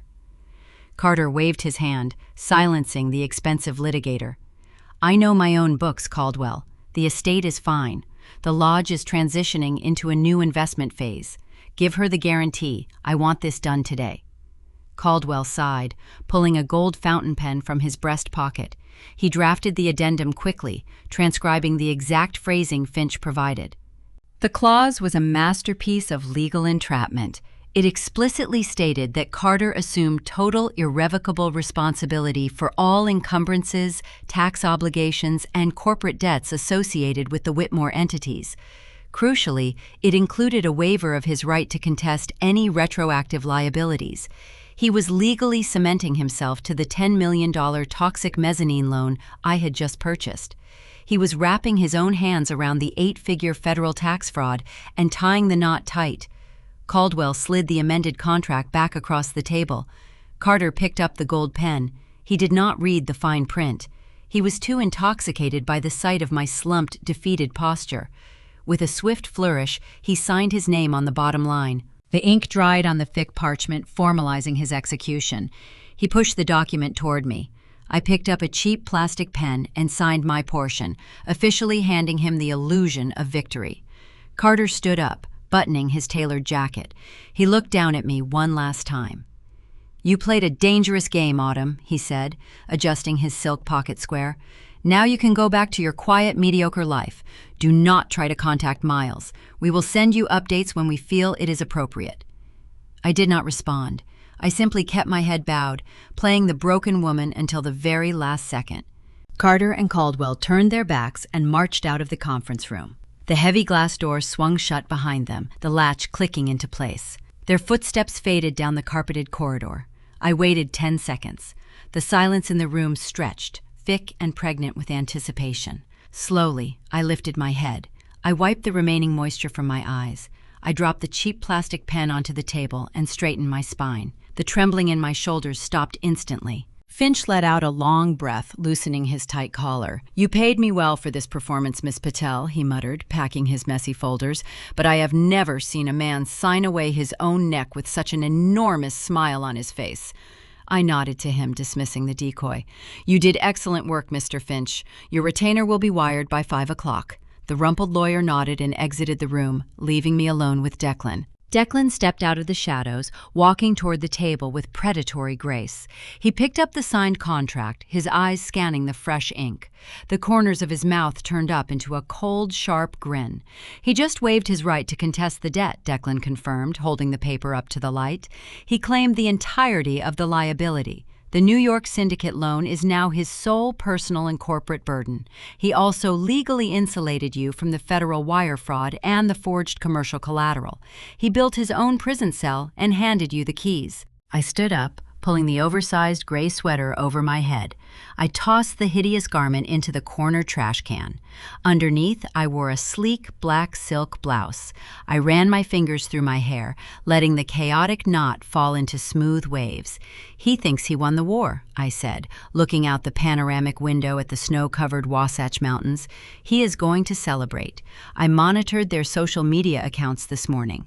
Victoria is throwing a lavish winter gala at the ski lodge this weekend to solicit new investors and project strength to the country club elite. Declan slid the signed contract into his secure briefcase. The first payment on the toxic loan he just assumed is due in 3 days. He has no liquid capital to cover it. I turned away from the window, a chilling satisfaction settling deep in my chest. He will default on the loan right in the middle of his grand celebration. We are going to let them pour the champagne, wear their diamonds, and gather all their wealthy friends into one room. Then we are going to freeze the accounts and turn the lights out. The towering pine trees surrounding the Whitmore Ski Lodge stood like silent sentinels under the pitch-black Utah sky. Heavy snow gathered on their branches, glistening under the warm amber glow spilling from the grand ballroom windows. Tonight the resort looked like a pristine jewel of generational wealth, a flawless snow globe depicting the pinnacle of high society. Yet, beneath the glittering surface of imported ice sculptures and crystal chandeliers, the entire foundation was rotting away. Victoria and Carter had orchestrated their annual winter gala, treating the evening as a lavish victory lap to celebrate my forced exile. They had funded this spectacular illusion using the very last fragile scraps of their tapped-out credit limits. They were essentially throwing a magnificent party on the slanted deck of a sinking ship. The gala was not merely a social event. It was a desperate, high-stakes fundraising operation disguised as an exclusive celebration. Carter and his father needed to seduce local real estate developers, prominent politicians, and elite tech investors into injecting fresh capital into the failing resort. They hoped a sudden influx of investor cash would help them secretly manage the looming mezzanine loan they had just blindly assumed during our mediation. They believed they could charm their way out of insolvency by serving top-shelf liquor and projecting an aura of untouchable success. I sat in the driver's seat of my dark sport utility vehicle, parked on a secluded snowy ridge that offered an unobstructed panoramic view of the lodge. The engine idled softly, providing a steady stream of heat against the freezing mountain air. I poured a measure of black coffee from a steel thermos, the bitter taste grounding my focus. My encrypted laptop rested securely on the center console. The screen was divided into multiple distinct windows. On the left side, I monitored the live security feeds streaming directly from the cameras positioned inside the grand ballroom. The Whitmores had never bothered to update the default administrative passwords on their own surveillance network. I had unrestricted access to their every move, watching the glittering theater unfold in crisp high definition. Through the localized audio feed, I tracked Victoria as she glided through the room. She wore a bespoke emerald gown that swept gracefully across the polished hardwood floor. A heavy diamond necklace rested against her collarbone, a stunning piece I knew from their ledgers was currently leased from a high-end jeweler. She moved strategically from cluster to cluster, targeting the most influential guests. I watched her lean close to a state senator, her face shifting into a mask of practiced maternal sorrow. Victoria gripped her champagne flute tightly, her knuckles turning a faint white as she whispered her fabricated narrative. She told the politician how unstable I had become. She painted me as a fragile, erratic woman who buckled under the severe pressure of raising a true Whitmore heir. She claimed Carter had to step in and legally rescue his son from my declining mental state, framing the fraudulent custody order as a heroic act of parental sacrifice. The senator offered his deep sympathies, shaking his head in mock pity while sipping champagne bought with empty promises. Victoria offered a brave, tragic smile, expertly solidifying her social standing by building her pedestal on top of my ruined reputation. Across the sprawling room, Harper held her smartphone high above the crowd, her face illuminated by the bright ring light attached to her device. She was broadcasting live to her hundreds of thousands of followers. She posed near a towering floral arrangement of imported white orchids, tossing her hair over her shoulder and flashing a bright, perfect smile. She boasted about her family's enduring legacy, showcasing the opulent venue and the elite guest list as undeniable proof of their societal dominance. She wanted the digital world to see that the Whitmores were thriving. She believed the wealth surrounding her was finally secure, protected from the gold-digging outsider she despised. She did not realize the flowers, the premium catering, and the very internet connection she used to stream her lies were financed by debt I now legally controlled. Carter held court near an intricate, carved ice luge that dispensed premium bourbon. He wore a crisp, tailored tuxedo, playing the role of the triumphant patriarch flawlessly.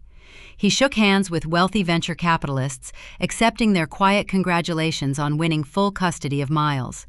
I turned up the audio feed on his location, listening to his deep, confident baritone. He puffed out his chest, recounting a highly sanitized fictional version of our mediation session. He bragged about how easily he forced me to surrender my assets.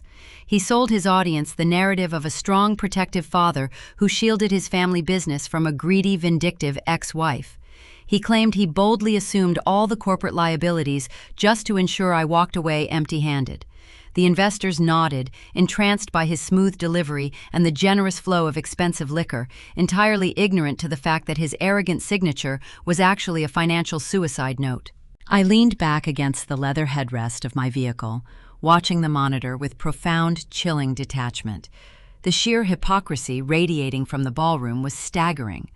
Every smile, every toast, and every boastful claim was built on a foundation of felony forgery and federal wire fraud. They were dancing in a room paid for by stolen employee pension funds. They felt invincible because they operated under the delusion that their old money pedigree shielded them from real-world consequences. They truly believed they had successfully insulated themselves from the fallout of their actions by silencing me. On the right side of my laptop screen, the secure banking portal for Obsidian Ridge LLC remained open and ready. The interface displayed the official ledger for the $10 million mezzanine loan Carter had so proudly attached to his own name. The terms of that predatory debt were relentless. Carter had missed the latest $250,000 interest payment exactly 3 days ago. He assumed the slow-moving New York private equity firm would send a polite warning letter, giving him a standard 30-day grace period to find the funds. He thought he had weeks to charm these new investors, leverage the gala, and scrape the cash together to keep the sharks at bay. He was blissfully ignorant to the fact that the debt had changed hands. I do not offer grace periods. I stared at the blinking cursor hovering over the command terminal. My pulse maintained a steady, rhythmic beat. I did not feel anger. I did not feel the familiar sting of the slap Victoria had delivered across my cheek. I felt the cold, precise energy of an auditor balancing a highly corrupted ledger. I had spent days meticulously preparing the legal traps, ensuring every loophole was closed and every exit was sealed. The federal authorities had already received the undeniable proof of the tax evasion. The family court was about to receive the unassailable evidence of the doctored security footage. But before the justice system arrived to strip them of their freedom, I wanted to strip them of their dignity. I wanted to shatter their pristine illusion in front of the exact audience they were trying to impress. On the security feed, I watched Carter step away from the ice luge. He grabbed a fresh glass of bourbon and walked confidently toward the center of the grand ballroom. He signaled to the string quartet, requesting silence. The musicians promptly lowered their bows. The low hum of affluent conversation faded into eager anticipation. The wealthy guests turned their attention to the handsome, smiling heir of the Whitmore Empire. Victoria stepped up beside him, her leased diamonds catching the light. Harper aimed her smartphone camera directly at her brother, ensuring her digital audience would capture every moment of his speech. Carter raised his crystal glass high above his head, his chest expanding as he prepared to deliver a grand toast to his family, his bright future, and his fabricated victory. He opened his mouth to speak, soaking in the admiring gazes of the Utah elite. Inside the quiet, dark cabin of my vehicle, I rested my finger directly over the execute key on my keyboard. The final phase of Protocol Avalanche was loaded and waiting. I kept my eyes locked onto his smiling face through the digital monitor, taking one slow, deliberate breath. The time for observation had officially ended. It was time to turn the lights out on the Whitmore legacy. I pressed the execution key. The keystroke was practically silent, but the digital shockwave it unleashed was catastrophic. The command bypassed my encrypted server and transmitted directly to Declan Ford. My attorney did not hesitate or wait for business hours. He had the injunctions locked and loaded in the state docket system, merely waiting for my green light. Carter had missed a $250,000 interest payment 3 days prior. He assumed the original lending syndicate would send a polite letter. He thought he possessed a 30-day grace period to charm new investors and scrape the cash together. He was entirely ignorant to the reality that Obsidian Ridge LLC now owned the paper. I formally triggered the immediate acceleration clause. The legal mechanism functioned as a blunt instrument. $10 million in principal was due instantly, without warning, and without room for negotiation. The second the default registered in the system, Declan dispatched the freeze orders to every financial institution holding Whitmore Capital. The banking algorithms worked with terrifying speed. Within seconds, checking balances dropped to zero. Corporate lines of credit snapped shut. Wealth management portfolios locked down tight. The digital arteries supplying the ski lodge, the Park City mansion, and Carter personal accounts were effectively severed. I sat in the driver's seat of my idling vehicle, watching a cascade of red confirmation alerts populate my monitor, verifying the lethal financial quarantine. The trap had sprung, tightening around their necks with inescapable precision. Inside the ballroom, the high society facade began to fracture in real time. The intricate ice luge in the center of the room slowly melted under the hot stage lights, a fleeting sculpture mirroring the fragile state of their finances. The guests wore designer gowns and tailored suits, sipping drinks funded by the very employee pensions Carter had pillaged. I watched the live security feed closely, tracking the exact moment the poison seeped into the party. Carter had successfully gathered the most prominent figures in the Utah tech and real estate sectors into a single confined space. He wanted an audience for his coronation. He provided me with an audience for his execution. Victoria stood near the towering ice luge, smiling warmly at a prominent real estate developer. A man wearing a crisp white hospitality uniform approached her. He was the head catering director. He did not bow or offer a silver tray of appetizers. He held a small black payment terminal. He leaned in close to the matriarch, his expression tight and uncompromising. He whispered something into her ear. Her painted smile faltered, her jaw tightening in sudden annoyance. Victoria reached into her sequined clutch and handed him a heavy platinum credit card. She expected a swift resolution. The catering director swiped the plastic through the terminal. The machine flashed a bright red error message: insufficient funds. Victoria frowned, snatching the card back and handing him a different one from a separate banking institution. The director swiped it again. Declined. She pulled out a third card, her hands beginning to tremble slightly. The machine yielded the same humiliating result.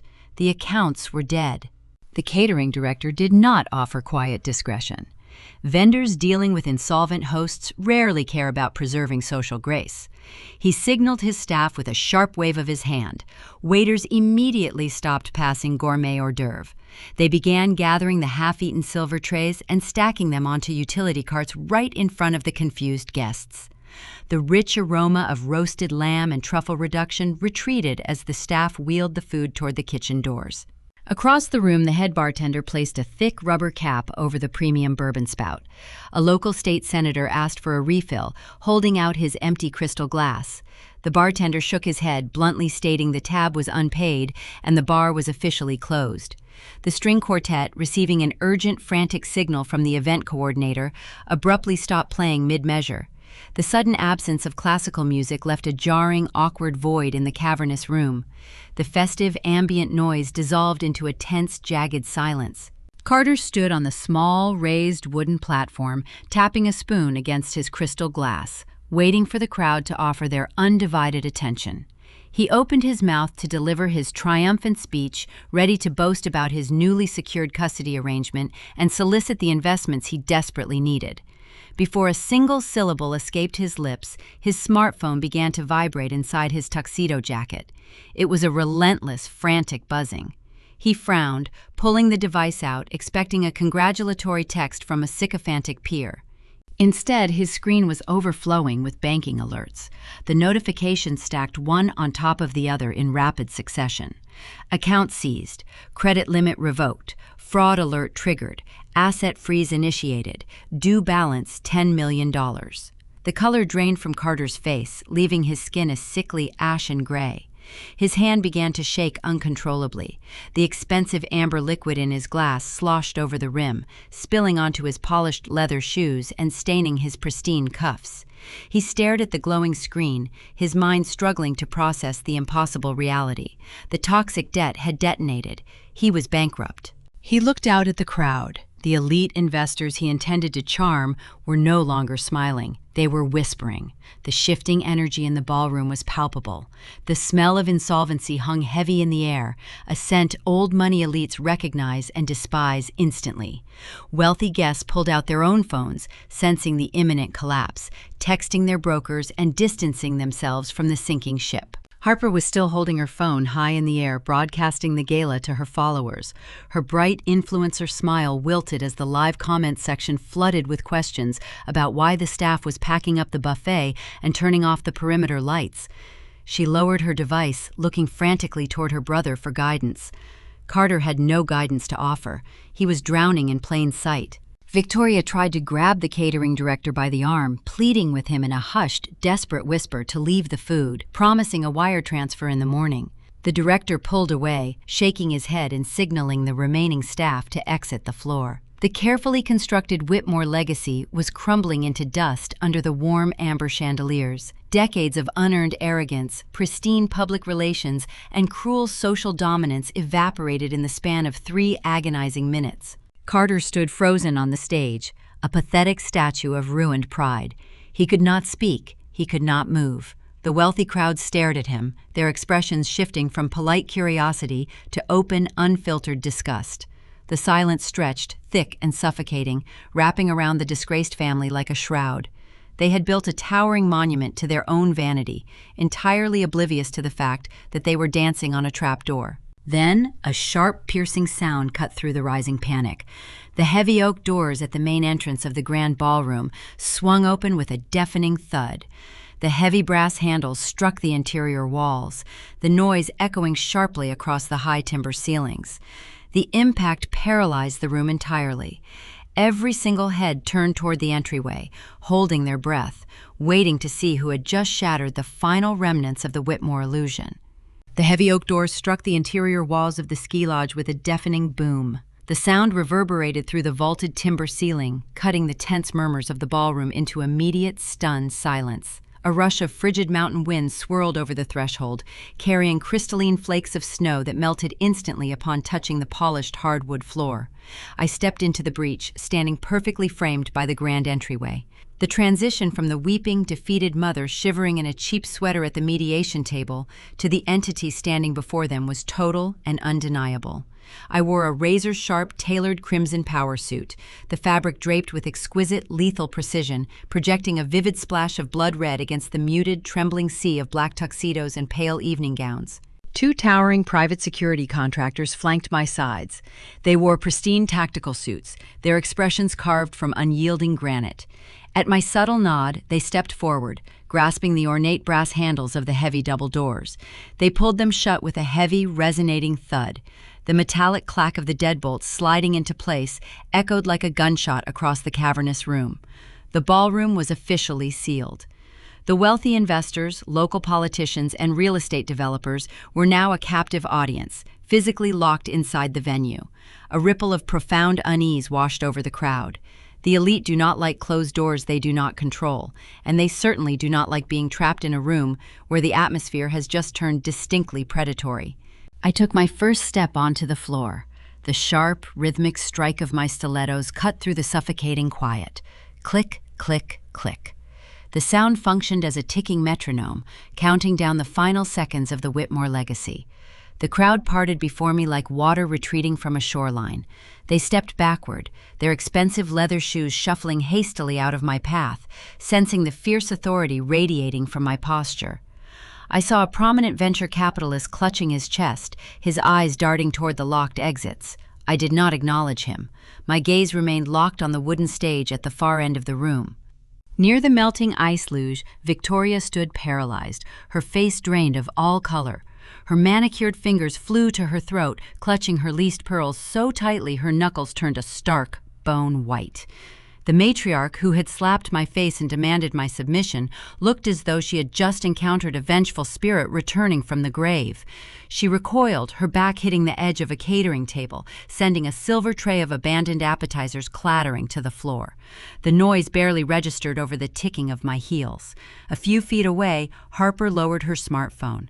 Her live broadcast was still running, transmitting this unprecedented disruption to her hundreds of thousands of followers, but her confident influencer smile had melted into raw, unfiltered terror. Carter remained glued to the wooden podium on the stage. His jaw hung entirely slack. The glass of premium bourbon slipped from his trembling fingers, shattering against the wooden planks. The amber liquid seeped into the grain, mirroring the swift evaporation of his fake empire.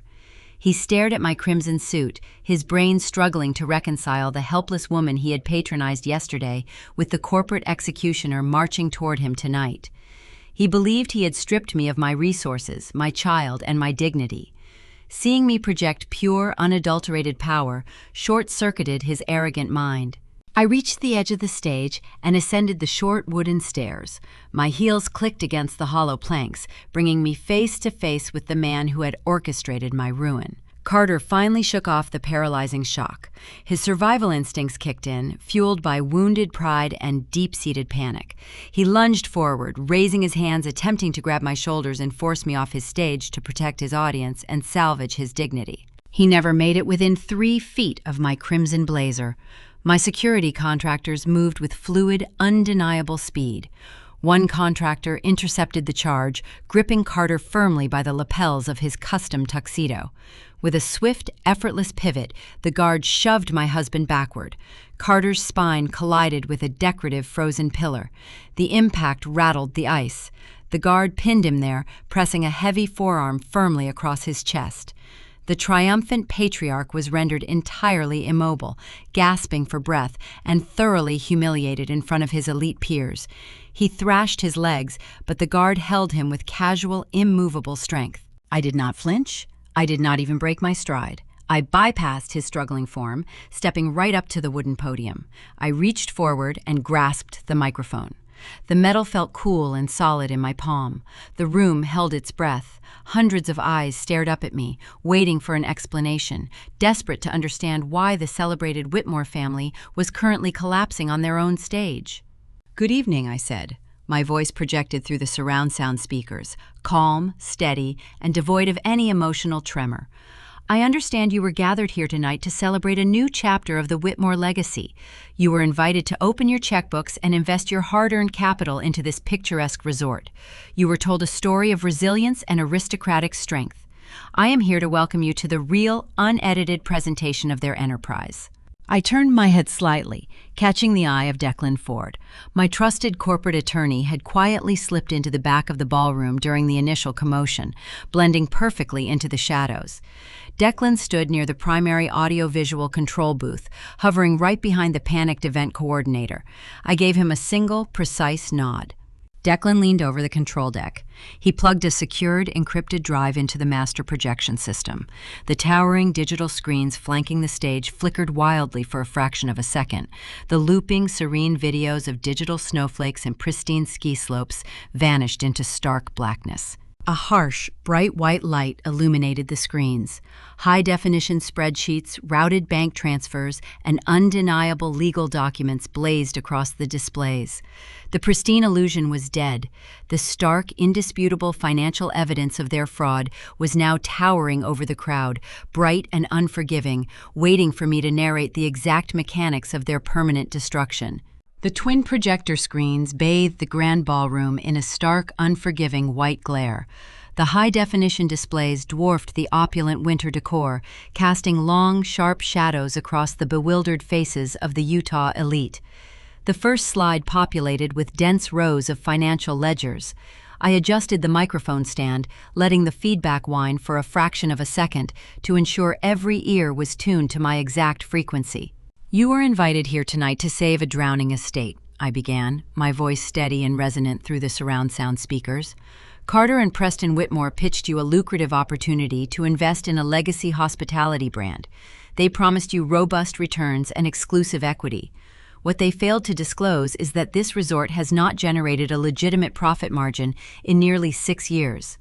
I pressed the wireless remote resting in my palm. The screen shifted to a complex flowchart mapping bank routing numbers. Instead of managing your capital, my husband has been managing a crippling addiction. The display zoomed in on specific withdrawal dates, matching them side by side with offshore wire transfers sent to holding companies in Eastern Europe. Carter diverted over $4 million from the resort operational budget into unregulated cryptocurrency betting syndicates. When the operational budget ran dry, he needed a new revenue stream to feed the sharks. I clicked the remote again. The ledger shifted, displaying the employee pension accounts. He found that revenue in the retirement funds of the very people pouring your drinks and grooming your ski trails tonight. He embezzled their futures to cover his losses. The crowd reacted instantly. I saw a prominent tech venture capitalist physically pull his wife back by her arm, creating a wide berth between themselves and Preston. The older man stood near the abandoned premium bar, his face a sickening shade of ash, his mouth opening but producing zero sound. The elite do not tolerate thieves who steal from their own payroll. It makes the investors wonder whose pockets will be picked next. I advanced the presentation. The screen now displayed the fraudulent corporate surety bonds. The jagged imitation of my signature hovered over the room, magnified 50 times its normal size. When the stolen pension money evaporated, Carter and Preston secured a toxic mezzanine loan from a New York private equity firm. To obtain that capital, they required significant collateral. They bypassed this failing lodge and chose to leverage my own private commercial real estate portfolio. I pointed directly at Carter. He remained pinned against the frozen decorative pillar by my security contractor. He stared at the giant forgery, his eyes wide with feral, trapped panic. To pledge my properties, they fabricated power of attorney documents and notarized forged signatures, I stated, enunciating every syllable. That specific maneuver constitutes aggravated identity theft and grand felony wire fraud across state lines. They built the budget for this glittering party on a foundation of federal crimes. The murmurs in the ballroom escalated into an agitated, chaotic hum. Several local politicians, men who had gladly accepted campaign contributions from the Whitmore patriarch, began edging rapidly toward the coat check. Being photographed in the same room as a documented federal felon equals political suicide. The Whitmore family was suddenly highly radioactive. But financial theft is merely a symptom of a deeper moral decay, I said, my tone lowering into a deadly calm cadence. When my forensic algorithms detected the missing funds, Carter realized he needed me legally disabled and physically removed from the estate before a standard divorce discovery phase could expose the embezzlement. I gestured to Declan standing in the control booth. My attorney tapped a key on his mixing board. The ballroom speakers cracked, cutting off the agitated crowd. An audio recording began to play. The crisp, unmistakable voice of Victoria Whitmore filled the cavernous space. "She is getting too close to the ledgers," Victoria's voice echoed through the speakers, captured via the estate's own internal smart home security network that I had quietly tapped weeks ago. "We need the boy. If we control Miles, we control her leverage. Carter, splice the dining room footage, remove the audio, make it look like she attacked me. I know a judge who owes Preston a favor. We will get an emergency ex-parte order and throw her out in the snow by morning. She is too poor to fight us in court." The recording stopped. The silence that followed was heavy and suffocating. The calculated malice in her voice stripped away every ounce of her refined, aristocratic persona. The crowd turned their collective gaze toward the matriarch. Victoria stood near the center of the room. Her chest heaved, her hands trembled so severely she could no longer maintain her grip.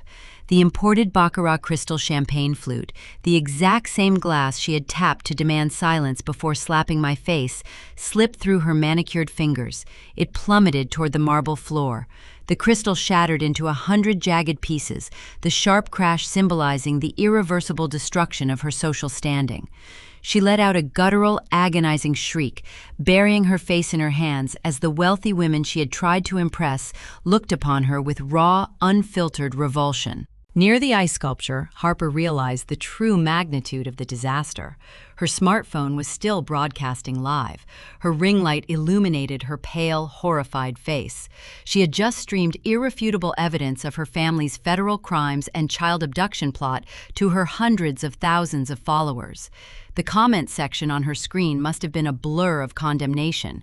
The lucrative brand sponsorships, the boutique fashion lines, the careful aesthetic she had built for years, all of it was incinerated in 3 minutes. Harper collapsed to her knees. The phone slipped from her grasp, the screen cracking against the floor. She sobbed into her designer gown as her digital empire died a highly public death. I turned my attention back to my husband. The security guard eased his forearm pressure just enough to let Carter breathe, but kept him securely pinned against the ice. I clicked the remote one final time. The projection screen shifted to display a formal legal notice of default and foreclosure. During our mediation, I stated, my voice echoing off the timber ceiling, "You eagerly signed an assumption of liability clause. You waived your right to contest any retroactive corporate debts, believing you were locking me out of a lucrative inheritance. You were so desperate to claim the throne that you failed to check who owned the paper." I stepped down from the podium and walked slowly toward him, stopping just out of his reach. "You assumed a toxic loan held by a New York syndicate," I explained, watching his chest rise and fall in panicked, erratic jerks. "What you did not know is that the syndicate sold that distressed debt portfolio weeks ago. They sold it to a shell company named Obsidian Ridge, and Obsidian Ridge is an entity funded entirely by my offshore forensic auditing bonuses." Carter stopped struggling. His jaw went slack. His eyes darted from my face to the foreclosure notice projected on the screen. The realization hit him like a physical blow. "You missed your interest payment," I whispered, though the microphone carried every word to the back of the room. "I triggered the acceleration clause an hour ago. You owe me $10 million, payable immediately. Since you possess zero liquid capital, Obsidian Ridge is executing its rights as the sole secured creditor." I turned back to face the stunned crowd of elites. "The Whitmore family is officially bankrupt," I announced clearly. "As of tonight, my holding company is the sole legal owner of the Park City Mansion, the ski lodge, and the very ground beneath your feet. I kindly ask that you finish your drinks and locate the exits. This event is permanently canceled." The ballroom erupted. Guests scrambled toward the coat check, desperate to flee the blast radius of a disgraced family. Carter slumped against the frozen pillar, weeping openly as his entire reality was legally ripped from his hands. The trap had executed flawlessly. But the financial execution was merely the civil penalty. As the guests rushed the doors, a new sound pierced the chaotic murmurs. The blare of approaching sirens cut through the freezing mountain air, signaling that the criminal consequences had finally arrived to collect their pound of flesh. The piercing wail of approaching sirens shattered the tense atmosphere of the ballroom, cutting through the freezing mountain air with undeniable urgency. Through the towering frosted windows of the ski lodge, brilliant flashes of red and blue strobe lights began to paint the falling snow. The frantic, alternating colors illuminated the terrified faces of the fleeing elite guests, stopping their frantic scramble toward the coat check. The heavy wooden doors at the main entrance, which my security contractors had just unlocked, swung open with profound force. The frigid Utah wind rushed inside, but the chilling draft was nothing compared to the icy reality stepping over the threshold. A dozen men and women wearing dark, structured windbreakers marched into the grand foyer. The bright yellow letters printed across their jackets read, Federal Bureau of Investigation and Internal Revenue Service Criminal Investigation Division. They did not pause to admire the crystal chandeliers or the intricate floral arrangements. They moved with the synchronized, lethal efficiency of a hunter cornering wounded prey. The armed federal agents bypassed the stunned venture capitalists, ignoring the murmuring local politicians who were desperately trying to shrink into the background. The agents formed a direct, unyielding path straight toward the wooden stage. Preston Whitmore attempted to summon the last fading remnants of his aristocratic authority. The patriarch stepped forward, smoothing the lapels of his bespoke tweed suit, projecting a false aura of righteous indignation. He raised his chin, striving to look down upon the approaching authorities. "There is a profound misunderstanding here," Preston announced, his voice trembling slightly beneath its polished veneer. "I am Preston Whitmore. This is a private fundraising event for our family estate. Whatever regulatory discrepancy you are investigating can be handled by our corporate attorneys in the morning. I demand you lower your weapons and exit my property." The lead federal agent, a tall woman with steel-gray hair and an expression carved from granite, did not even break her stride. She walked right up to Preston, invading his personal space, forcing the older man to take a clumsy step backward. "Preston Whitmore," the agent stated, her tone sharp and devoid of any human sympathy, "you are under arrest for grand felony wire fraud, severe tax evasion, and the embezzlement of employee pension funds." Preston opened his mouth to deliver another haughty rebuttal, but two agents flanked him instantly. They grabbed his arms, twisting them behind his back with practiced, unyielding force.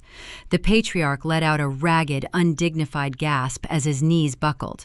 For a man who had spent his entire life commanding respect through whispered threats in country club locker rooms, the sheer physical reality of the criminal justice system stripped away his pride in a matter of seconds. On the stage, Carter stood frozen. His eyes darted from his handcuffed father to the armed agents swarming the platform. The arrogant smirk he had worn during the phony mediation was entirely gone. He raised his hands in a frantic gesture of surrender, his breath hitching in his throat. "Wait," Carter pleaded, his voice cracking under the intense scrutiny of the entire ballroom. "You have the wrong man. My father handled the operational ledgers. I just managed the hospitality side. I did not authorize any offshore transfers. I have nothing to do with the pension accounts." The lead agent turned her attention to my husband. She pulled a folded legal document from the interior pocket of her windbreaker. She opened the paper, holding it up so the harsh light of the projectors illuminated the text. I recognized the document instantly. It was a copy of the exact settlement contract Carter had eagerly signed in the downtown conference room just hours prior. "Carter Whitmore," the agent said, reading from the crisp page. "You formally signed a sworn assumption of liability yesterday afternoon. You explicitly claimed sole, irrevocable responsibility for all known and unknown corporate debts, encumbrances, and tax obligations associated with this estate. You legally declared yourself the primary financial steward of this enterprise." Carter stared at his own signature on the paper. The trap I had laid in the sterile conference room snapped shut with deafening finality. He had demanded that clause. He had mocked me while signing it, believing he was locking me out of a lucrative inheritance. In reality, he had enthusiastically volunteered to be the primary target of a federal indictment. "I was tricked," Carter shrieked, his voice rising into a high, hysterical pitch. "She set me up. My wife forged the data. She is a forensic accountant. She manipulated the files to frame me. You have to investigate her." The agent did not entertain his pathetic deflection. "We have the decrypted internal server logs, Mr. Whitmore. We have the routing numbers to the illegal gambling syndicates. You are under arrest." Two federal agents moved in. Carter tried to pull away, thrashing his shoulders in a desperate, futile attempt to escape the inevitable. An agent grabbed him by the collar of his expensive tuxedo, shoving him fiercely backward. Carter's spine collided with the melting ice luge. The intricate sculpture groaned under the impact, sending freezing water soaking through his crisp white shirt and tailored jacket. The agent pressed him firmly against the cold, wet block of ice, neutralizing his struggles effortlessly. The sharp, unmistakable metallic click of steel handcuffs ratcheted through the quiet room. It was the sound of a legacy ending. Carter was securely bound, shivering uncontrollably against the melting ice, his pristine image thoroughly shattered in front of the exact audience he had sought to impress. Near the catering tables, Victoria witnessed the destruction of her husband and her son. The matriarch let out a harrowing, guttural wail. She abandoned all pretense of high society grace. She spun around, frantically searching the crowd of elite guests for a lifeline. She locked eyes with the state senator she had been charming just minutes earlier. "Please," Victoria begged, rushing toward the politician, her leased diamond necklace swinging wildly against her chest. "You know us. You know we are good people. Tell them to stop. Make a phone call. Use your influence." The senator took a swift, deliberate step backward, holding his hands up to create a physical barrier between himself and the disgraced woman. "I do not know you, Victoria," he replied, his tone laced with chilling disgust. "I suggest you contact a defense attorney." He turned his back on her, marching swiftly toward the exit. The rest of the wealthy developers and tech investors followed suit, actively averting their gazes. The elite crowd parted, leaving Victoria entirely isolated in the center of the marble floor. She was a pariah, shunned by the very society she worshipped. Her cries echoed in the vaulted ceiling, met only with cold, unforgiving silence. Harper remained on the floor near the floral arrangements. She stared blankly at her cracked smartphone. Her digital empire was dead, her family was in handcuffs, and her future was a void of endless legal fees. She drew her knees to her chest, rocking slowly, unable to process the total evaporation of her unearned privilege. I stood near the edge of the stage, my crimson suit a stark contrast to the grim gray windbreakers of the federal agents. I watched the scene unfold with profound, chilling satisfaction. I did not smile, I did not gloat. The mathematical equation of their ruin was perfectly balanced, and the outcome required no additional commentary from me. Carter was hauled roughly to his feet by the agents. The freezing water from the ice luge dripped from his ruined tuxedo. As they turned him toward the exit, his eyes sought mine. He looked at the woman he had called unfit. He looked at the woman he believed was too poor to raise his son. In that fleeting, silent exchange, the horrifying realization finally clicked behind his desperate eyes. He understood the staggering magnitude of his error. He recognized that I had not just defeated him, I had audited his weaknesses, purchased his debts, and systematically dismantled his entire bloodline with flawless precision. He opened his mouth to speak, perhaps to beg or hurl one final insult, but the lead agent pushed him firmly forward. "Move," she commanded. The agents marched Preston and Carter down the center aisle of the ballroom. The heavy oak doors remained open, revealing the dark, freezing Utah night. The flashing emergency lights illuminated the swirling snow, casting long, erratic shadows across the faces of the ruined men. They were dragged out into the bitter cold, shoved into the back of separate armored federal transport vehicles. The heavy doors slammed shut, sealing them inside their new, inescapable reality. The roar of the engines filled the mountain air as the convoy of law enforcement vehicles turned down the winding driveway, disappearing into the dark canyon. The blinding strobe lights faded, leaving the ski lodge enveloped in an eerie, hollow quiet. The men who had engineered the theft and the forgery were gone, destined for federal holding cells. But the war was not entirely over. Inside the grand ballroom, surrounded by melting ice and abandoned champagne flutes, Victoria and Harper remained. They stood shivering in their designer gowns, entirely destitute, stripped of their protectors, and standing on property that I now legally owned. I stepped down from the wooden stage, my stilettos clicking softly against the floorboards, preparing to deliver the final eviction and reclaim the only asset that truly mattered. The aftermath operated with the unforgiving precision of a ticking clock. As the sun crested the jagged peaks of the Wasatch Range the following morning, casting a pale golden light over the fresh snow, the illusion of the Whitmore Empire dissolved into the freezing air. I did not sleep. I sat in my downtown corporate suite with Declan Ford, drinking black coffee and finalizing the official foreclosure documents. The legal machinery moved with swift, undeniable efficiency. Because Carter had defaulted on the loan and waived all rights to contest the collection, Obsidian Ridge held the unassailable authority to claim the collateral. A judge signed the transfer orders before the courthouse doors even opened to the public. I now held the pristine, unburdened deeds to both the failing ski lodge and the sprawling Park City estate. The transition of power was total. Down in the valley, the local authorities mobilized. Two marked vehicles belonging to the county sheriff department turned up the winding driveway of the mansion. The deputies stepped out onto the frost-covered stone porch, their heavy boots crunching against the ice. They did not knock politely. They pounded on the oak doors with the hard, rhythmic strike of law enforcement executing a mandate. Victoria and Harper were still inside, hiding in the remnants of their shattered reality. They opened the door to find officers holding authorized eviction notices, giving them exactly 20 minutes to gather their personal clothing and vacate the premises. I arrived 15 minutes later, stepping out of my black sport utility vehicle.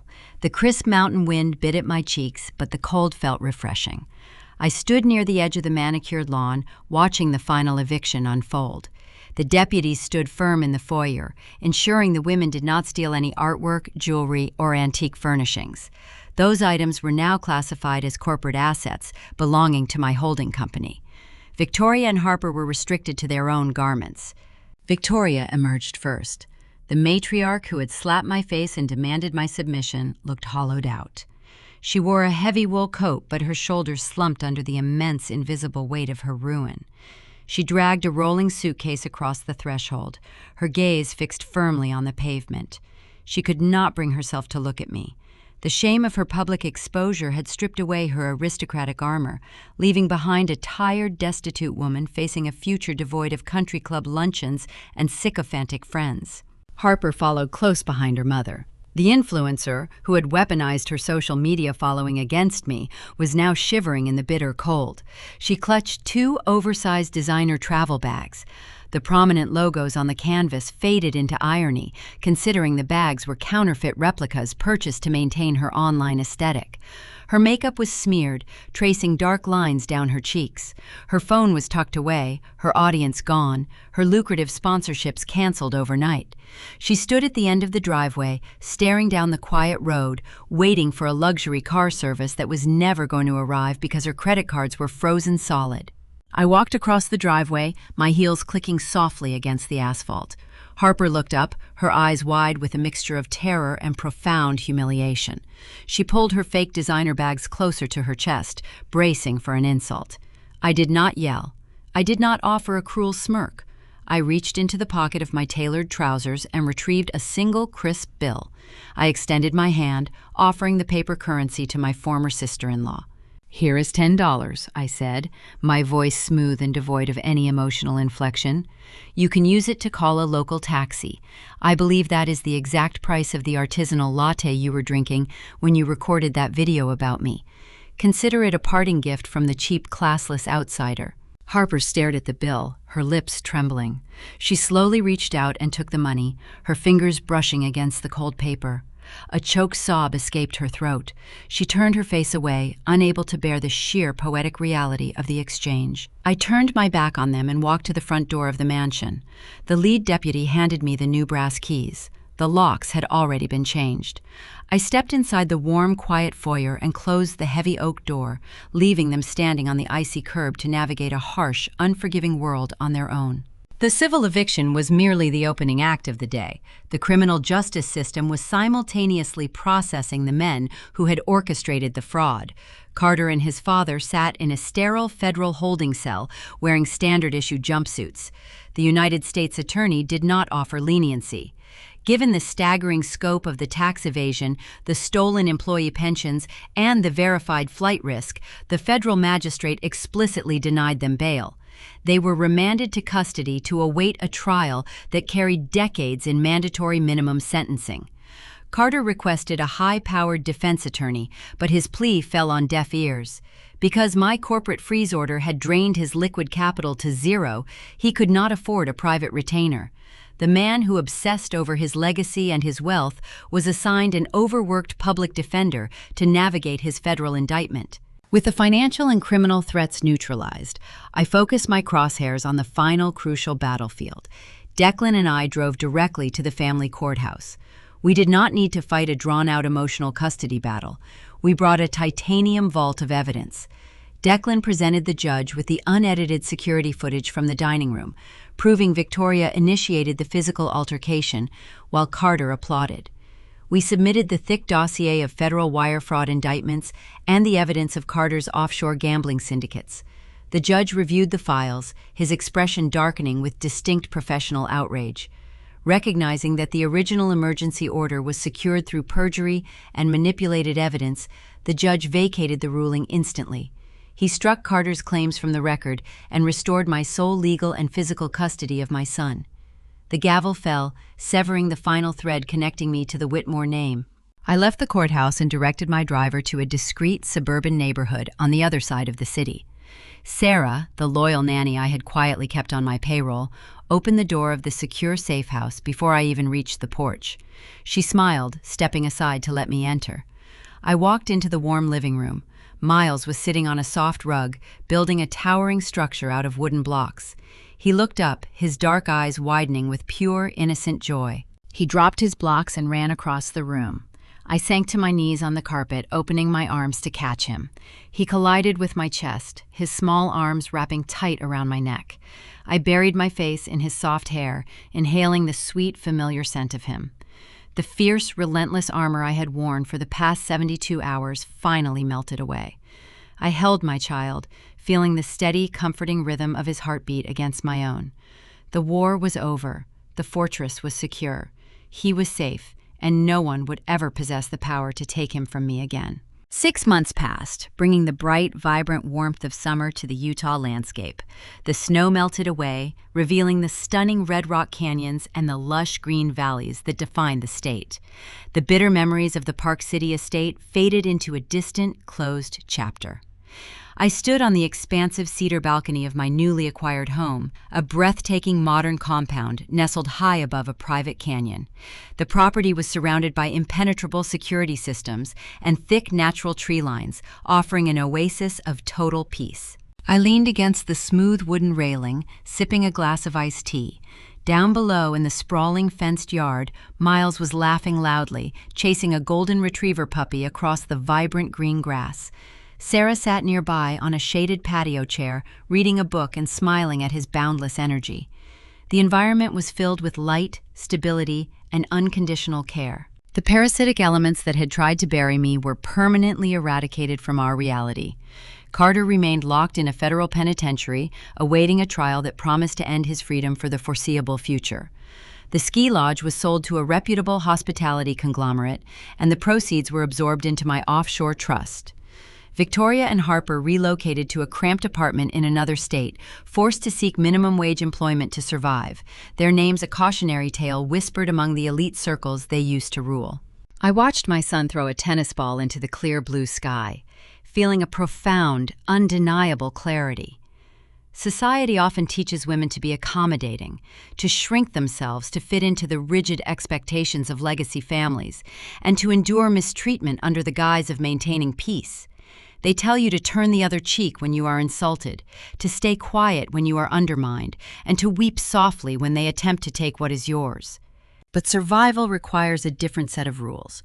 When toxic individuals show you their true nature, when they try to weaponize your love and strip away your dignity, you do not offer tears. You do not beg for a seat at a table where respect is no longer served. You gather your resources in silence. You audit their vulnerabilities with clinical precision. You let them bask in the illusion of their own superiority until the very moment you strike. You legally buy the ground they stand on, and you pull it right out from under their feet. True power does not scream at a dinner table. It quietly owns the table, the house, and the bank that financed it all. There is a profound, almost terrifying silence that follows the shattering of a lifelong illusion. When we reflect on the journey of Autumn Patel, a mother who stood shivering on a frozen Utah porch after being violently exiled from her own child's life, we are struck not merely by the brilliant surgical financial retaliation that followed. Instead, we are left grappling with the quiet, foundational questions it poses about the very nature of family, parental responsibility, and the terrifying lengths a mother will go to protect the emotional architecture of her child's soul. In American culture, the pursuit of the good life is deeply ingrained in our collective psyche.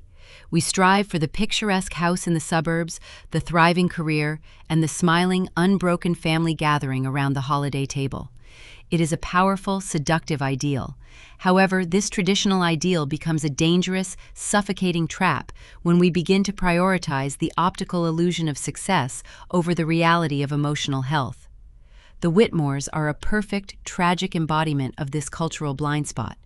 They possessed all the physical trappings of the American dream: the sprawling Park City mansion, the ski resort, the designer wardrobes, and the legacy surname. Yet, their internal foundation was entirely rotted by arrogance, embezzlement, and deceit. Victoria Whitmore dared to call Autumn unfit to raise a real Whitmore heir, equating parental fitness with generational wealth and country club etiquette. But true parenting has absolutely nothing to do with trust funds or pedigree. The Whitmores raised a son, Carter, who lacked the fundamental, non-negotiable pillars of human character: honesty, fairness, and accountability. They raised a man who could steal employee pensions, gamble away millions in cryptocurrency, and lean back to applaud the physical assault of his own wife. This is the ultimate danger of raising children in an environment where social appearance eclipses emotional awareness. When parents shield their children from the consequences of their actions, prioritizing status over basic morality, they do not create strong heirs. They create fragile, dangerous parasites. When we consider the long-term guidance of children, we must recognize that they absorb more than just our words. They absorb our unspoken values, our reactions to stress, and our tolerance for disrespect. By applauding his mother's violence, Carter was essentially drafting the behavioral blueprint for his 3-year-old son, Miles. He was modeling a worldview where empathy is a weakness, where women are disposable commodities, and where raw financial power justifies blatant cruelty. To raise a child properly in today's complex society, honesty must be the bedrock of the household. Autumn understood this at a cellular level. Her father, a working-class accountant, lost his modest business to the very type of people the Whitmores pretended to be. Yet, he instilled in her the undeniable value of authentic labor, integrity, and resilience. Autumn's ultimate responsibility as a mother was not just to put a luxury roof over her son's head. It was to ensure that the roof was not built on a foundation of lies and federal wire fraud. Emotional awareness in parenting means recognizing when an environment is actively poisoning your child's worldview. If Autumn had stayed, if she had bowed her head and accepted the abuse for the sake of maintaining a traditional 2-parent household, she would have tacitly taught Miles that cruelty is acceptable and that entitlement is a virtue. We are often conditioned to believe that family responsibility means keeping the family together at all costs. Society demands that we compromise, endure, and forgive for the sake of the children. But Autumn's narrative challenges that conventional wisdom entirely. It demands that we ask a much harder, infinitely more painful question. What if keeping the family together is the exact thing that will destroy your child? Autumn's decision to pack a cheap canvas bag and walk out into the snow, leaving her son temporarily behind with a trusted nanny, was an agonizing tactical retreat. It required a level of emotional regulation and long-term vision that defined supreme parenting. She was not abandoning her child. She was stepping back to acquire the necessary leverage to permanently eradicate the toxic elements threatening his future. She understood that a safe, honest, and emotionally nurturing single-parent household is infinitely superior to a toxic, wealthy, dual-parent war zone. By legally and financially dismantling the Whitmore empire, Autumn did not just enact revenge. She executed the ultimate act of maternal protection. She stripped away the illusion of wealth to reveal the moral bankruptcy underneath, ensuring that Miles would never be seduced by the hollow promises of his father's legacy. Stories like Autumn's resonate deeply because they tap into the universal primal instinct to protect the ones we love. They remind us that the strongest walls are not built from stone, but from ironclad boundaries. If you found yourself nodding along with Autumn's journey, if you have ever had to summon the courage to stand up to toxic relatives or protect your own peace against insurmountable odds, you are not alone in this fight. Subscribe and follow the Sarah Told Stories channel for more empowering narratives that explore the darkest corners of family dynamics and the brilliant, unyielding resilience of those who refuse to be broken. Join our community of storytellers and survivors and share your own experiences in the comments below. As we step back from the frozen wreckage of the Whitmore estate, we are left with a lingering, unsettling truth. Society has long preached that destruction is the antithesis of creation, that tearing down a family structure is the ultimate failure of a parent. But perhaps we have been looking at it backward this entire time. Perhaps the most profound, deeply nurturing act of love a parent can commit is not preservation, but obliteration. Sometimes, to build an authentic sanctuary for your child, you must first become the architect of a catastrophe. You must be willing to strike the match and burn the toxic legacy to the ground, ensuring that your children never have to choke on the smoke of your compromises. It forces a quiet, uncomfortable reflection on our own lives. We all sit at dining tables adorned with the familiar faces of our own histories. We break bread with traditions, expectations, and unspoken rules. But look closely at the people seated across from you today. Are they genuinely nurturing your spirit, or are they quietly demanding your submission in exchange for your seat? Are you building a fortress of honesty and emotional safety for the next generation, or are you simply paying the mortgage on a beautifully decorated prison? The truth is, blood only dictates the cast of characters you are born with. It does not mandate the script you have to read. In the end, the ultimate act of family responsibility might just be deciding when to stop reading their lines, stand up, and lock the doors from the outside.